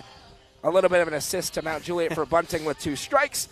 And we head to the 7th in a 3-2 game. Well, it's 9-1-2 due up. Evan Huddleston, Justin Fallon, and Caden Shanks. It's been 1-2-3 at times this season, so this is a familiar spot for these 3 guys in the lineup, and you feel pretty good about it for the Bees.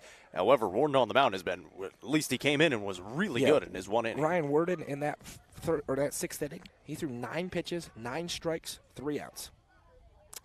That'll get it done. It's a recipe for success. 1 strikeout, a fly out, and ground out, and now that may have been a little bit of a mix-up. First ball, 1-0. The catcher was going down to block it. It was a fastball that bounced out. It's a 1-0 count here to Evan Huddleston. Huddleston 0 for 2 today with a ground out and a fly out. But he's trying to set the table. His job is to get on base right here for Fallon, Shanks, and Worsing, who are coming up behind him. That one fired across at the knee. Stick around post-game for the South Willow Auto Clinic post-game show. We'll go through the scoring and, of course, have the Nelson Trophy and screen printing player of the game. Going to be a tough choice tonight. As the 1-1. This one rolled over. Shortstop ranges over to it. Got to make a good throw. He does. One hops and gets away. It was low. And Huddleston going to smartly retreat to the bag as Upperman trying not to run themselves into outs. And that's going to be an E6. It looked like it was a good throw. And then it one hopped in. Hefferly's been really good tonight. That one, though, tough play with the Huddleston barreling down the line. I was going to say, I think that was the big part of it, is you have Evan Huddleston running down the line. You look up, and, he's got a little bit of speed. It speeds your mechanics up a little bit. And now Justin Fallon, who has been very patient at the plate today. He has worked a couple of walks, struck out to open the ball game. First appearance against Worden. This is the kind of pitcher he likes to hit against, though. A little upper velocity. The Tennessee Tech commit standing in, trying to add on in a big way. Huddleston takes off, pitch low, throw nowhere in the area code. And now Evan Huddleston, again, going to wisely pull back into second. That's a domino stolen base, and you couldn't pay me a gazillion dollars to not go to third here. 100%. After that one, if I'm Coach Shanks, it is the go sign, and then I'm going to try to steal home too.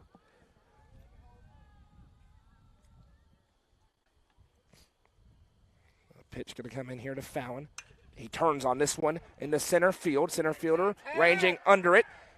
Now Huddleston was bouncing off the bag. It was a pretty good throw in, and he retreats back to second anyway. And it's a big first out as Fallon flies out. He got a hold of that one, but at the center fielder, no problem there for Griffith. Going to bring up Caden Shanks. He is 3 for 3 with 3 singles and a run scored. And Huddleston there, his first step was kind of running towards third. He was thinking it was well hit. Maybe towards the gap, didn't get back and tag right away, but it would have been tough. And like you said, that was a good throw. Yeah, Griffith, he's showing off some arm strength out there. I think he may get thrown out there if he tries to tag. Shanks calls time a couple of times. He got something up. Yeah, I think something's in his eye. Yeah. He's rubbing out the eye. Now he steps back in. He'll be ready to go. Working out of the stretch with 1 out here in the top of the 7th. Trying to keep it at a 1-run game. Breaking ball across for a called strike to make it 0-1.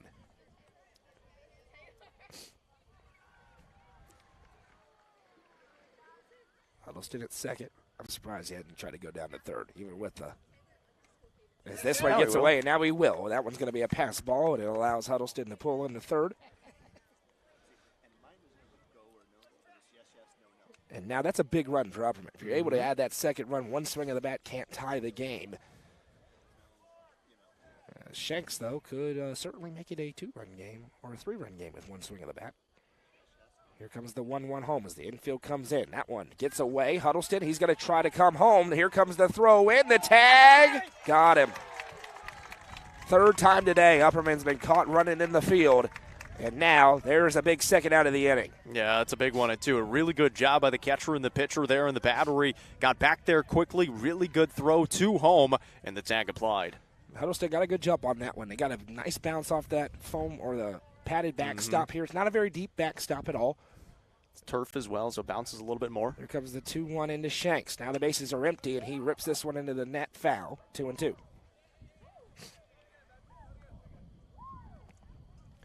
It has been a familiar script getting thrown out on the base paths for the Bees this year. Here comes the 2-2. Breaking ball. That is delivered into right field. It's going to be the 4th single of the day for Caden Shanks as he continues to raise that average up higher and higher into the 400s. And there's your insurance run. And now he might as well just go stand at third, because if he's not stealing here, I'll be flabbergasted. Chris Worsing going to stand in. Worden may throw over a couple of times, but if you're Caden Shanks here, you're trying to take off. Worden working fast. Shanks couldn't even get a lead. Worsing sends it up into foul territory and out of play. 0-1. He was still throwing on his sliding mitts. And now, again, we saw the throw earlier. You got to go. You got to get out there and go if you're Upperman.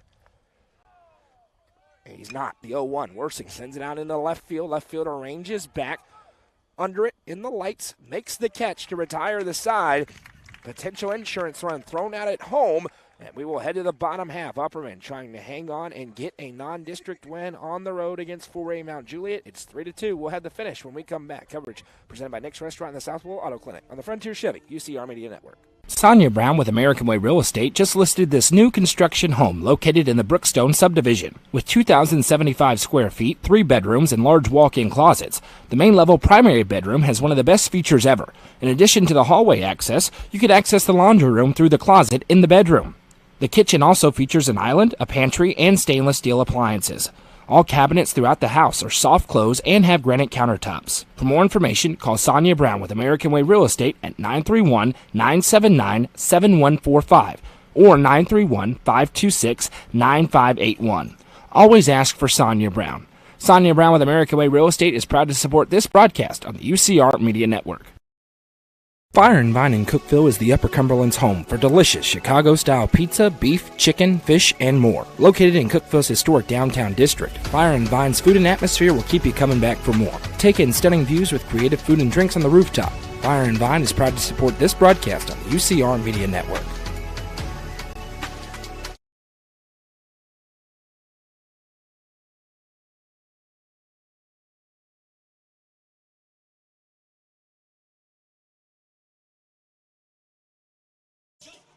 Chris Worsing trying to finish out a phenomenal outing on the mound for the Upperman Bees. He has worked 3 scoreless frames. He's trying to add another one here, and he's got a tall task. 9-1-2 due up for the Golden Bears, trailing by 1 on their home field. It's Patricia, Griffith, and Worden due up in this half for Mount Juliet. Upperman trying to get one of the better non-district wins of the season here in this one, on the road against a quality 4A opponent.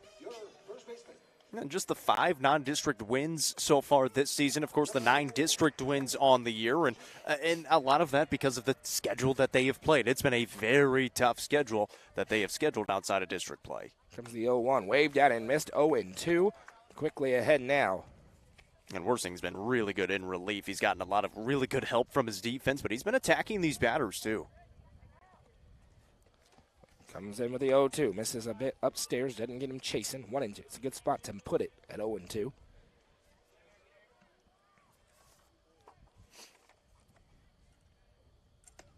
That one. Got him. A Birdie's Lounge strikeout for Chris Worsing. Mount Juliet down to their final 2 outs tonight, but it's the 2 toughest outs in the order. Tucker Griffith, number 1 hitter in the order, due up next. Yeah, he's been good tonight as well. He's been roping a couple of them in there to the outfield. Got Worsing last time up as well, so he's going to be looking to get it started here with 1 out and maybe try to get some action going for Mount Juliet.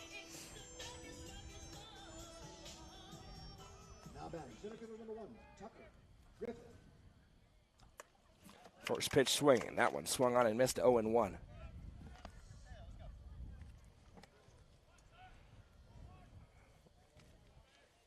Worsing working quickly here. The 0-1. That one misses outside. 1-1. And for Chris Worsing, 57 pitches now here in relief. Came in Wyatt Curtis. Pitched well. Got into a little bit of trouble, but then was able to work out of it. That one in. Bounced. Wasn't sure if it hit him. It actually bounced off the turf, and it's 2-1. Name of the game here for Mount Juliet. They want a base runner out there for the big bats of Worden and Pfefferly waiting behind them. Here comes the 2-1 home. Misses out. Up and out. 3-1. Do not want to walk a base runner here and bring the winning run, potential winning run to the plate. The 3-1 coming home. Close but no cigar. Outside ball 4, and Tucker Griffith for the third time today has reached. The first time he's walked, he heads down in the first. And Ryan Warden, who's come in and pitched really well in relief, trying to put his name in the hat for the Player of the Game award. He's trying to put himself in line for the win. Good point. Chris Worsing's in line for the win right now, thanks to himself. He is. And this is going to be a battle here. Runner at first. Game-tying run at first. Potential winning run for Mount Juliet in the bottom of the 7th at the plate. First pitch, slider. That's a good pitch. Across for strike 1. And you mentioned it in that last inning. You could kind of see what he was made of in that inning. He bared down, threw some good pitches, got out of the inning with runners on second and third. He's going to need that here again. Big lead over there at first. Worsing comes home. That slider gets away from rookie Allison, and now the tying run is in scoring position on the wild pitch. Griffith with plenty of speed at second. A ball on the ground in the outfield could score him, although there's some good arms, especially out there in center in the form of Fallon. Holroyd's got a good arm in right as well. He's checked in when Worsing came in. He'll step off here from Worsing. He's got a lot of trust that he should in those middle infielders back there behind him. Caden Shanks, Juju Yano, they got his back out there. 1-1 coming to Worden. Good pitch, waved down and missed 1-2. Yeah, that's a really good spot. Up, elevated fastball, and now ahead 1-2. Can really focus on the batter and try to get that second out. Maybe that slider outside. We'll wait and see. And a 1-2 from Worsing. He's going to turn and throw back. The runner dives back in. Griffith. He's been bouncing around out there, trying to get into the head of Worsing on the mound. Pretty good move back to second it is. for a right-hander. That's a tough place to get to. You got to flip around 180 degrees to get that throw back. Big lead again. Here comes the 1-2. Just fouled off. Not sure how he got the barrel on that one. That was letter high. I think you keep going up there. He's swung at it a couple of times now. You've blown it by him one time. It's so hard to catch up to it. I don't see why not. He's been throwing in the mid-80s. He's really revved up velocity in this game. A check back again. Now he comes home. And he did go upstairs and it hit him. The slider hit him in the helmet. And Worden, the game-winning run potentially on the base paths with one out here in the bottom of the 7th. And it brings up the 3-hole hitter. Johnny Pfefferly, strikeout, RBI sac fly, and a fly out.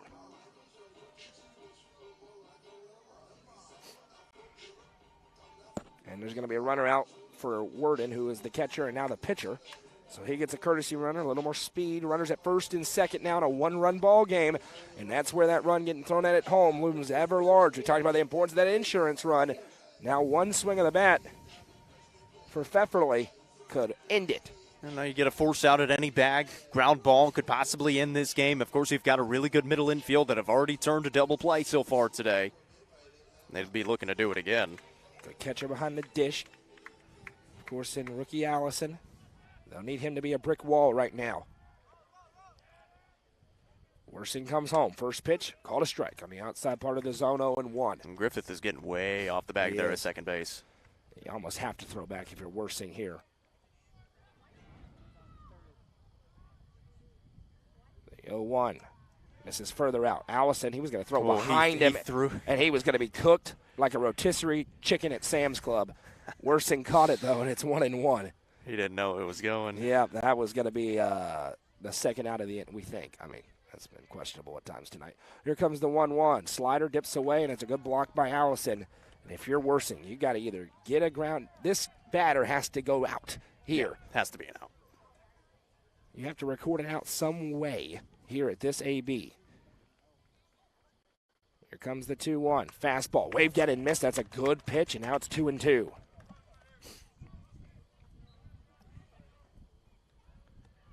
This has been a fun ball game tonight. You would not know it's a non-district game. Worsing looks back, a long look back. He's going to throw back. A little bit offline. Yano goes to grab, though. 2-2. We mentioned it. You got to show that you'll throw that when how far off of the bag he's been. Griffith out there at second. Yeah, he's getting that kind of that running lead. You don't want to let him get that momentum going to third. Big 2-2 pitch coming here. Outside, and here we go. Full count, 3-2. Tying run at second, potential winning run at first. A 1-run lead for Upperman. It's 3-2. You got your freshman right-hander on the mound. The 3-2. Swung on, fouled back towards us. I'm going to catch it. It's over our heads, and we'll do it again. I believe, didn't you? It was never in doubt. Almost dove for it. Are we going over the fence? Yeah, that would have been problematic if I dove for it. Here we go, another 3-2 payoff pitch from Worsing. Kicks and deals, misses high. Ball 4.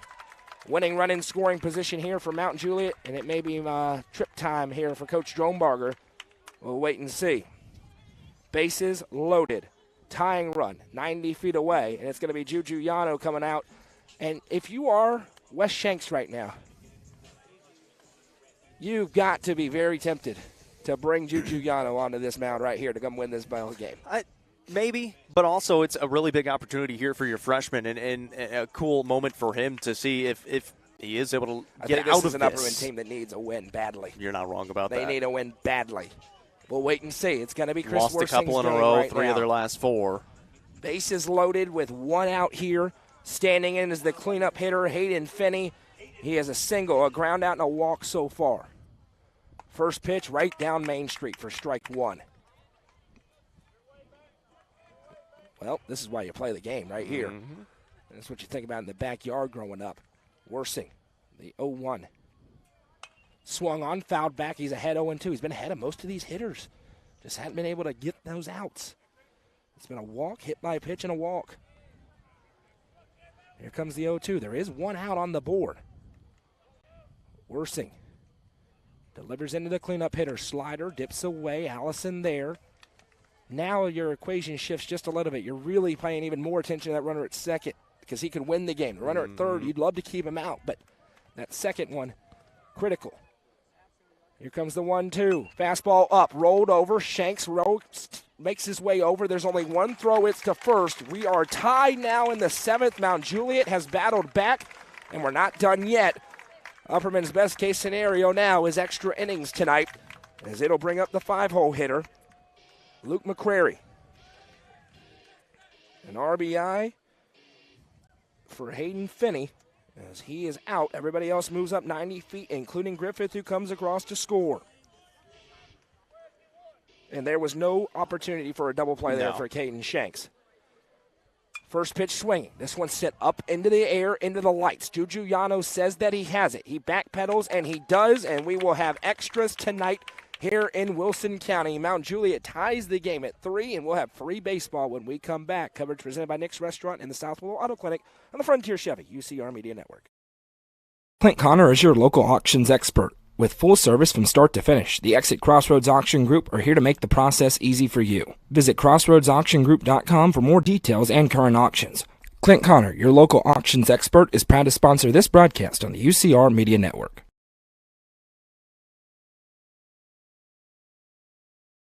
Delicious Pan Pizza is Domino's best-kept secret. With locations in Smithville, Sparta, Livingston, Allgood, and 2 in Cookeville, Delicious Pan and hand-tossed pizza, pasta, and more is never far away. Use the Domino's app to take care of your game day eats today. Domino's is proud to support this broadcast on the UCR Media Network.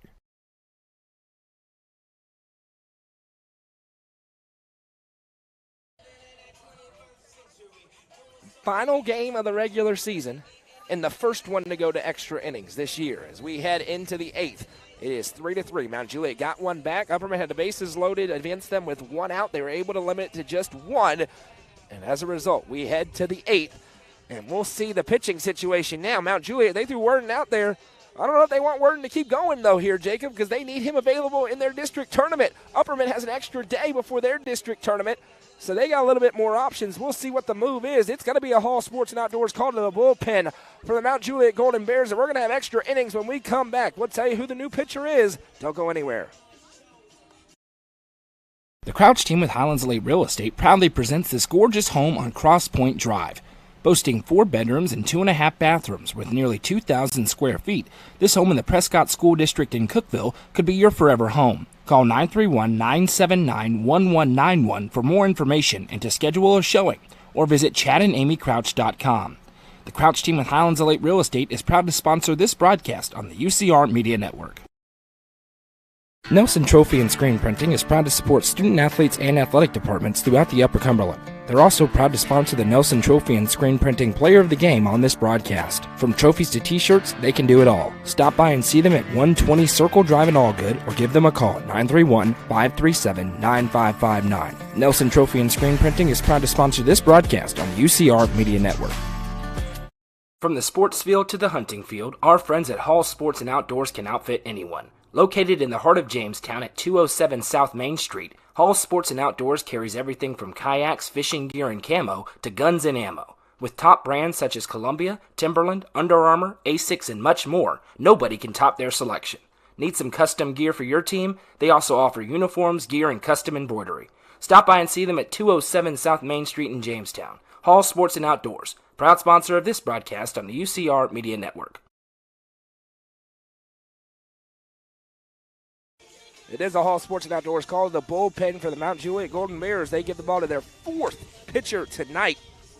Number 2, Hayden Finney, another right-hander, getting in his final warm-up pitches. He'll face off against 4, 5, 6. Upperman has led throughout. They have not trailed, but now, for the first time since back in the third inning, we are tied into the 8th now at 3. Yeah, and hats off to Mount Juliet. It did what they needed to do at 9-1-2 due up, and that top third of the order has been really, really good so far tonight. They continued that, able to scrape across the tying run.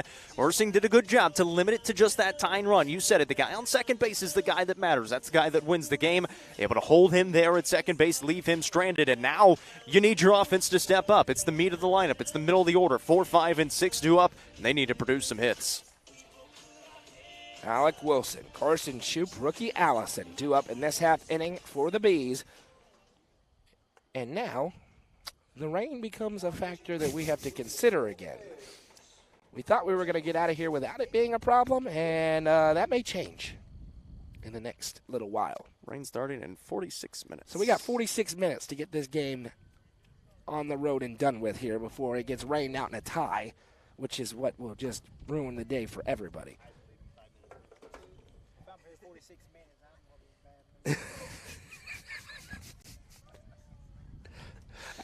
Alec Wilson going to stand in here. He's been hit by a pitch, struck out, reached out a fielder's choice so far in the ball game. And now, let's see what the first pitch is in here. Fastball. Wilson flares it over right at the first baseman. 1 pitch, 1 out. That'll bring up Carson Shoup. This is the last page of my scorebook this year that I bought to start the year, Jacob. And it's the first time I've had to go into the 8th so far. And I'm a little surprised at the aggressiveness there for Upperman. We'll see how aggressive Shoup is against Finney. He was the second baseman, but a new pitcher out there. Sometimes you want to see him throw some pitches. Nope, that one's fouled straight back. 2 pitches, 2 swings, and it's 0-1.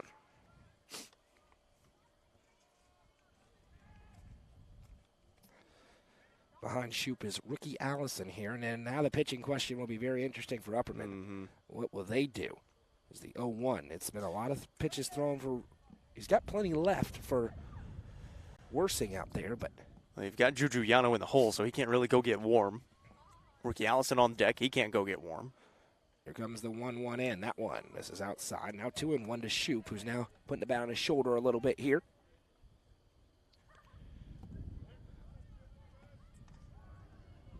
The 2-1 coming.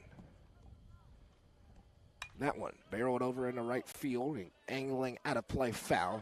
The light pole survives for now. Carson Shoup shattered it. One of the wildest things I've ever seen outside of a baseball game at a baseball game. Fortunately, the Fallons were okay. Right up into one of the LED lights and just shattered the glass that was covered into a billion pieces. 2-2 to Shoup. Dips away, low and outside. And we run full now at 3-2. A base runner could be big here for Upperman. Rusty, the trivia question I got right, and I didn't cheat, so you can shove it. Argue with the wall. Here comes the 2-2 to Shoup. Pardon me, the 3-2 to Shoup. He sends this one towards center field. Great jump on it, but that's going to drop in. A good job to just flick the barrel out there for Carson Shoup, and he works the one-out single. And rookie Allison will stride in. It's exactly what you needed here in this middle part of the lineup. Rookie Allison coming up and swinging a good bat. You've got Juju Yano behind, who we have seen flashes this year, been really good with the bat. You got to be able to move him around now with 1 out. 7th hit of the game for Upperman. Mount Juliet has just 4, but similar to their last outing where they didn't have a hit. They got no hit in 1. Or 12 walks. 12 walks, a couple of hit by pitches, a couple of wild pitches. That's how you work ABs. First pitch into Allison's right down Main Street for a strike. Rookie Allison tonight's done a little bit of everything. He has an RBI on a fielder's choice. He walked and then he flew out to center. Shoot takes his lead over at first. A glance over. Now Finney delivers in. That one misses low and outside. And is that Worden who's gone back behind the dish? Can't tell at the number. I don't think so. I don't think so either. It was the 1-1. He may actually be over there at first base when I glance that way. Here comes the 1-1 in. This one for Allison sent way up into the air. Going to hang up more than long enough for Griffith, who's under it, and makes the catch for the second out. And it'll bring up Juju Yano. Yano today, 0 for 2. Ground out, strikeout, and a walk. And for Upperman, you're really looking now. Of course, you'd love to do some damage in this half inning, but trying to get a clean bottom half and get it back with the opportunity for Shanks and company. Collier Bush is going to pinch hit if it gets past here. He's got the bat in the on-deck circle. First pitch. Belt high, maybe a little bit above it. Either way, it's a strike, 0-1. Yeah, and you mentioned it. You wonder if Worsing comes back out there, if you throw somebody like Juju Yano out there. You want Yano probably on Thursday, but of course you have the pitches you can work with as he sends this one way up into the air, a mile high. Left fielder is under it for Mount Juliet, and he makes the catch. And that will retire the side. The Golden Bears have battled back and will try to walk it off in the bottom of the 8th as extras continue. This is Upperman Baseball, presented by Nick's Restaurant, the South Willow Auto Clinic, on the Frontier Chevy UCR Media Network. Frontier Chevrolet is ready to get you into your next vehicle and are proud to offer a lifetime powertrain warranty on nearly all vehicles below 80,000 miles. View inventory online at www.caseychevy.com, including the brand new Chevy Trax and Traverse, or stop in at 2350 Cookeville Highway today. Remember, don't buy till you see Jason Fye.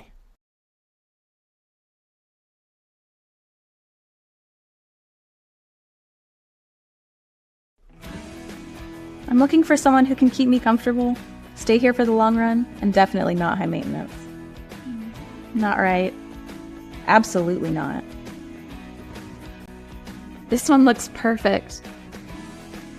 Find your perfect match with Hiller. Get a free UV light with select new HVAC systems, 50% off a descaler with new tankless water heaters, or free surge protection with a new whole home generator.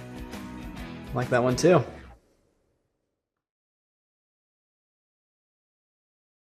What a great game it's been tonight here in Mount Juliet. We're in the bottom of the 8th extra inning. Mount Juliet tied it in the 7th, but now it's 6-7-8 due up for the Golden Bears. Jake James will get it started, and it is Chris Worsing, and they got to fix this mound. Twice. Twice that he has planted down in the front of the mound, and it has just disappeared. He rolled his ankle the first time, and now it's another one. And here in inning number 8, the mound is starting to fail here in Mount Juliet. Chris Worsing, we thought he was actually injured for a second there in the warm-ups. He limped a little bit. Went back out there, and then it slipped out again. When he goes to plant that foot down after exploding through the pitch, the dirt is just fading away under his feet. And now the bad thing is it's going to be in his head. Oh, yeah, for sure. Juju Yano having a word with his freshman counterpart. Been really good tonight, regardless of this result. Obviously, if they come back or if they win this game, he gets out of this inning clean, and whatever happens at the bottom of the 9th. I think they're going to get the tamper down. They need to. Yeah. They're over in the Mount Juliet dugout right now. They're going to get the tamper out and probably some water as well, I'd imagine. Not safe, not fair. You got to be able to get out there. Chris Worsing's got those long legs at 6'1", is just a freshman, and he plants it down there, and it's slipping away. And they have a rake. What's a rake going to do, fellas? They got and a shovel. We got a rake and a shovel. You got to make it a more compact surface. We're going to come back when we're ready for action here in extra innings in Mount Juliet. Chris Worsing waiting on a new mound here in the bottom of the 8th.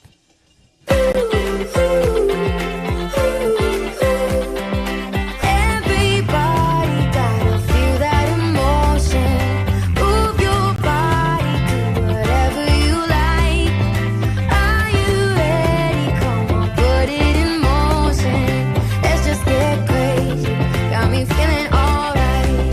Gonna celebrate.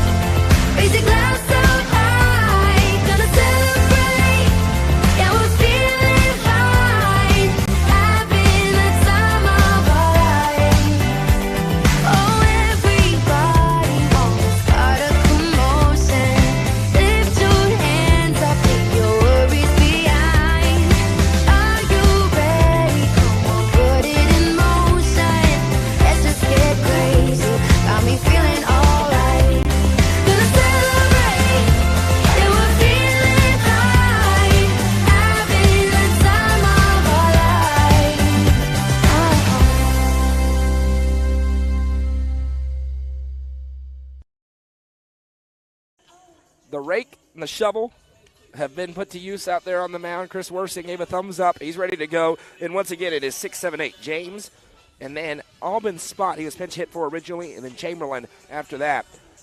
Here for Mount Juliet. They scored in the bottom of the 7th to tie the game. They're looking to win it here in the 8th. Upperman, they know they got to keep it right where it is if they want a chance to win this non-district matchup tonight. Yeah, Chris Worsing was able to work around a little bit of trouble there in the 7th, allowed the 1 run to come across, but then was able to limit it to just the 1, and we'll see what he can do here in the 8th. 78 pitches for Chris Worsing so far, the 79th. Check swing, the appeal down to say he did not offer at it. It's 1-0. And we have pollen blowing into our face for the last 3 hours. Is the one that one's across for a strike, 1-1. It was me earlier. It's going to be me again in a little bit. It's Jacob now. The cough bug is getting us. It's going to be a 1-1 pitch here. That one, a little bit outside, 2-1.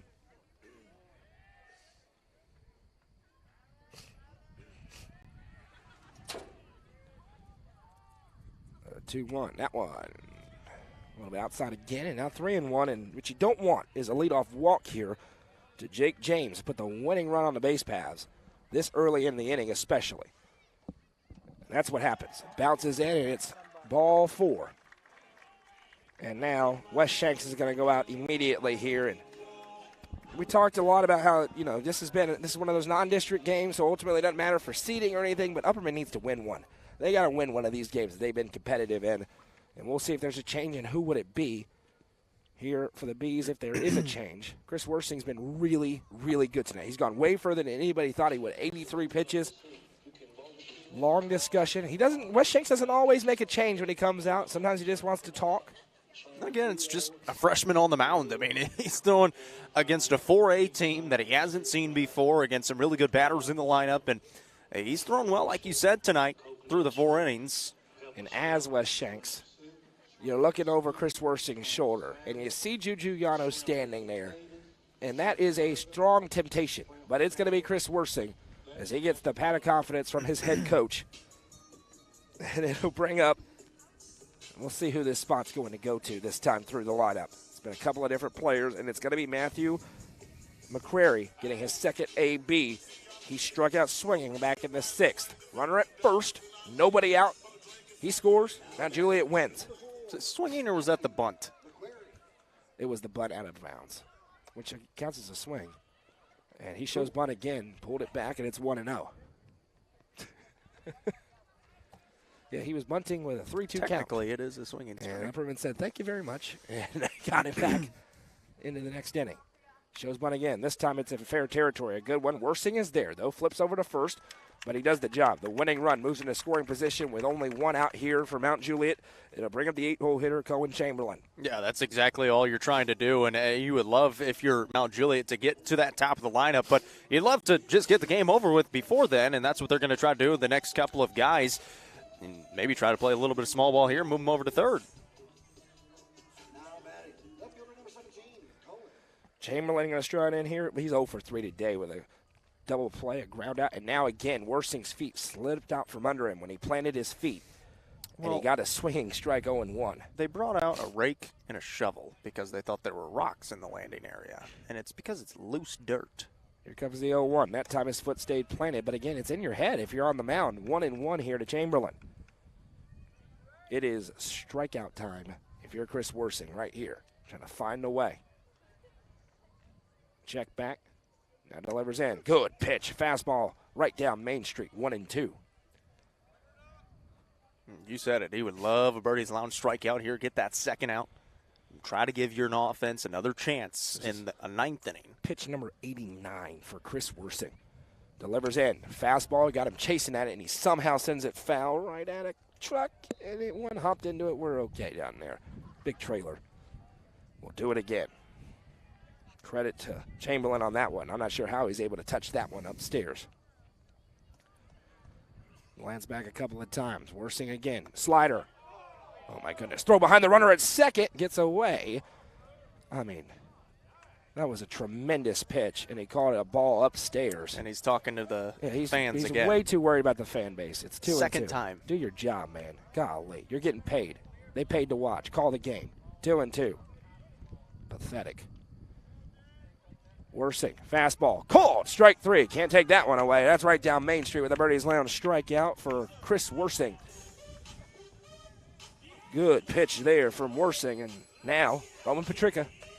He is the 9-hole hitter. Got a winning run at second base. Chris Worsing trying to get it back to the bats. It's going to be 8-9-1. Due up for the Bees if they can get it to the 9th. First pitch into Petricka's a fastball that misses upstairs, 1-0. Well, how about the job that Worsing has done ever since Coach Shanks came out to visit with him on the mound? Settled down, been in the zone. That is a massive strikeout for out number 2. 1-0. Called a ball 2-0, and this is the one, though, if you're Chris Worsing. Tucker Griffith's been all over the base paths all night long. You got to find a way to get Petricka out here and get it back to your bats. 2-0. Outside ball 3. Petricka's worked 2 walks already. One of them was on 4 pitches. He would love another one here. And if it is, you could see a change for Upperman because you're now up to 93 pitches. 94 here as Worsing instead will step back.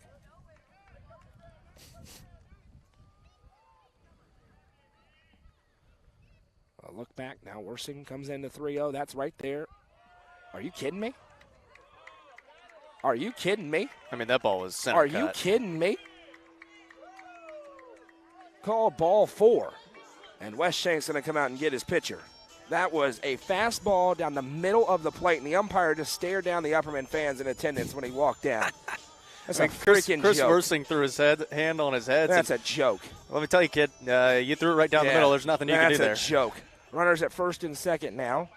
And we'll see who is going to be the new pitcher here for Upperman. Carson Holroyd, for the first time this year, going to pitch in a varsity game. He's been the JV number 1, and the righty comes to the mound here against the top of the order and Tucker Griffith, and an umpire who's not going to call a strike for him. It's that simple. That is a joke of a call. It is what it is, ladies and gentlemen. That was a fastball right down Main Street. So now, we wondered who it was going to be. It's Carson Holroyd again. He's pitched in pretty much every JV game where he's been available to pitch in. And the right-hander comes back up in a major spot. He's facing the top of the order. Runners at first and second. 2 outs, looking for 1 out here to get it back to the bats in the 9th. Yeah, and big opportunity here for Carson Holroyd for the first time. Of course, he's gotten playing time this season in the outfield, a few at-bats on the season as well, but hasn't been in this situation in the bottom of the 8th inning in extra innings. And the final regular season game of the year. And what an opportunity for him. First and second, 2 outs. He only needs 1 out. He just needs 1 swing of the bat, a ground ball, a pop fly, something like that. And we'll see how he can do. Can I say, Wes Shanks is a better man than me, because I would have been at the bus right now. I can promise you I would have been at the bus right now. No question. I'm getting thrown out of this game after that call. That one was tough. That's crazy. And then just stare down the fans on your way back. Yeah. You're here to umpire high school kids playing a game that they love. Do your job. And he's talked to the fans twice now already. Do your job. And it's nothing that umpires don't always hear. And by the way, probably 3 of the 4 times he's talked to the fans have been right. Runners at first and second here, and Tucker Griffith trying to end the game for Mount Juliet. He grounded out his first appearance. Since then, double, single, walk, and a run scored. Carson Holroyd in a big spot, trying to record an out and get it back to the 9th. Here in extra innings tonight in Mount Juliet.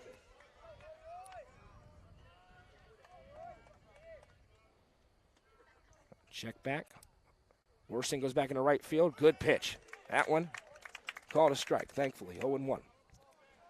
So that's a 1-for-1 swap. Holroyd goes back to the mound. Worsing goes out into right field. A glance back. Now the 0-1. That one barreled up. Leaping up Yano. Loading up on the throw is Huddleston. He cuts it off inside, and that will do it. Mount Juliet walks it off tonight. And they get it done in extra as your final score. Mount Juliet wins 4-3 as Tucker Griffith walks it off with an RBI single. Yeah, and he's been doing it all night long. Just those singles, ripping it to the opposite field. Gets another one there. Enough speed on the base path to bring it around. And another one of those tough losses in a competitive game for the Upperman Bees. Just unable to do it. Have now lost 3 in a row in 4 of their last 5 going into the district tournament. We welcome you to the South Willow Auto Clinic post-game show. The South Willow Auto Clinic are your hometown auto doctors. Mount Juliet gets the win tonight. They get to 16-15 on the season and build some momentum into their district tournament. Upperman falls again. But again, if you're Upperman there, you have some options with where you want to go with the pitching staff. They decide to play it safe. They keep Juju Yano totally fresh and available for Thursday, first game of the district tournament. And Tucker Griffith hits one over into left field, and that will do it tonight. The Nelson Trophy and Screen Printing Player of the Game tonight, Jacob Vincent. Who's it going to be? Tucker Griffith, 3 for 4, 2 runs scored, and the game-winning RBI as well. Tucker Griffith is the Nelson Trophy and Screen Printing Player of the Game. Bees back in action on Thursday at home when they face off against the winner of White County and DeKalb County. That game will be on Wednesday night at 6 o'clock, and Jacob and I will be there for it in Smithville, live on the main UCR Facebook page, YouTube channel, and the NFHS Network. We hope you'll join us then. Final score once again in extras. 8 innings tonight. Mount Juliet gets the win 4-3. I'm Noah McKay for Jacob Vincent to my left. We'll remind you to keep your eyes on UpperCumberlandReporter.com for the latest coverage of high school sports throughout the area. And have a great day, everyone.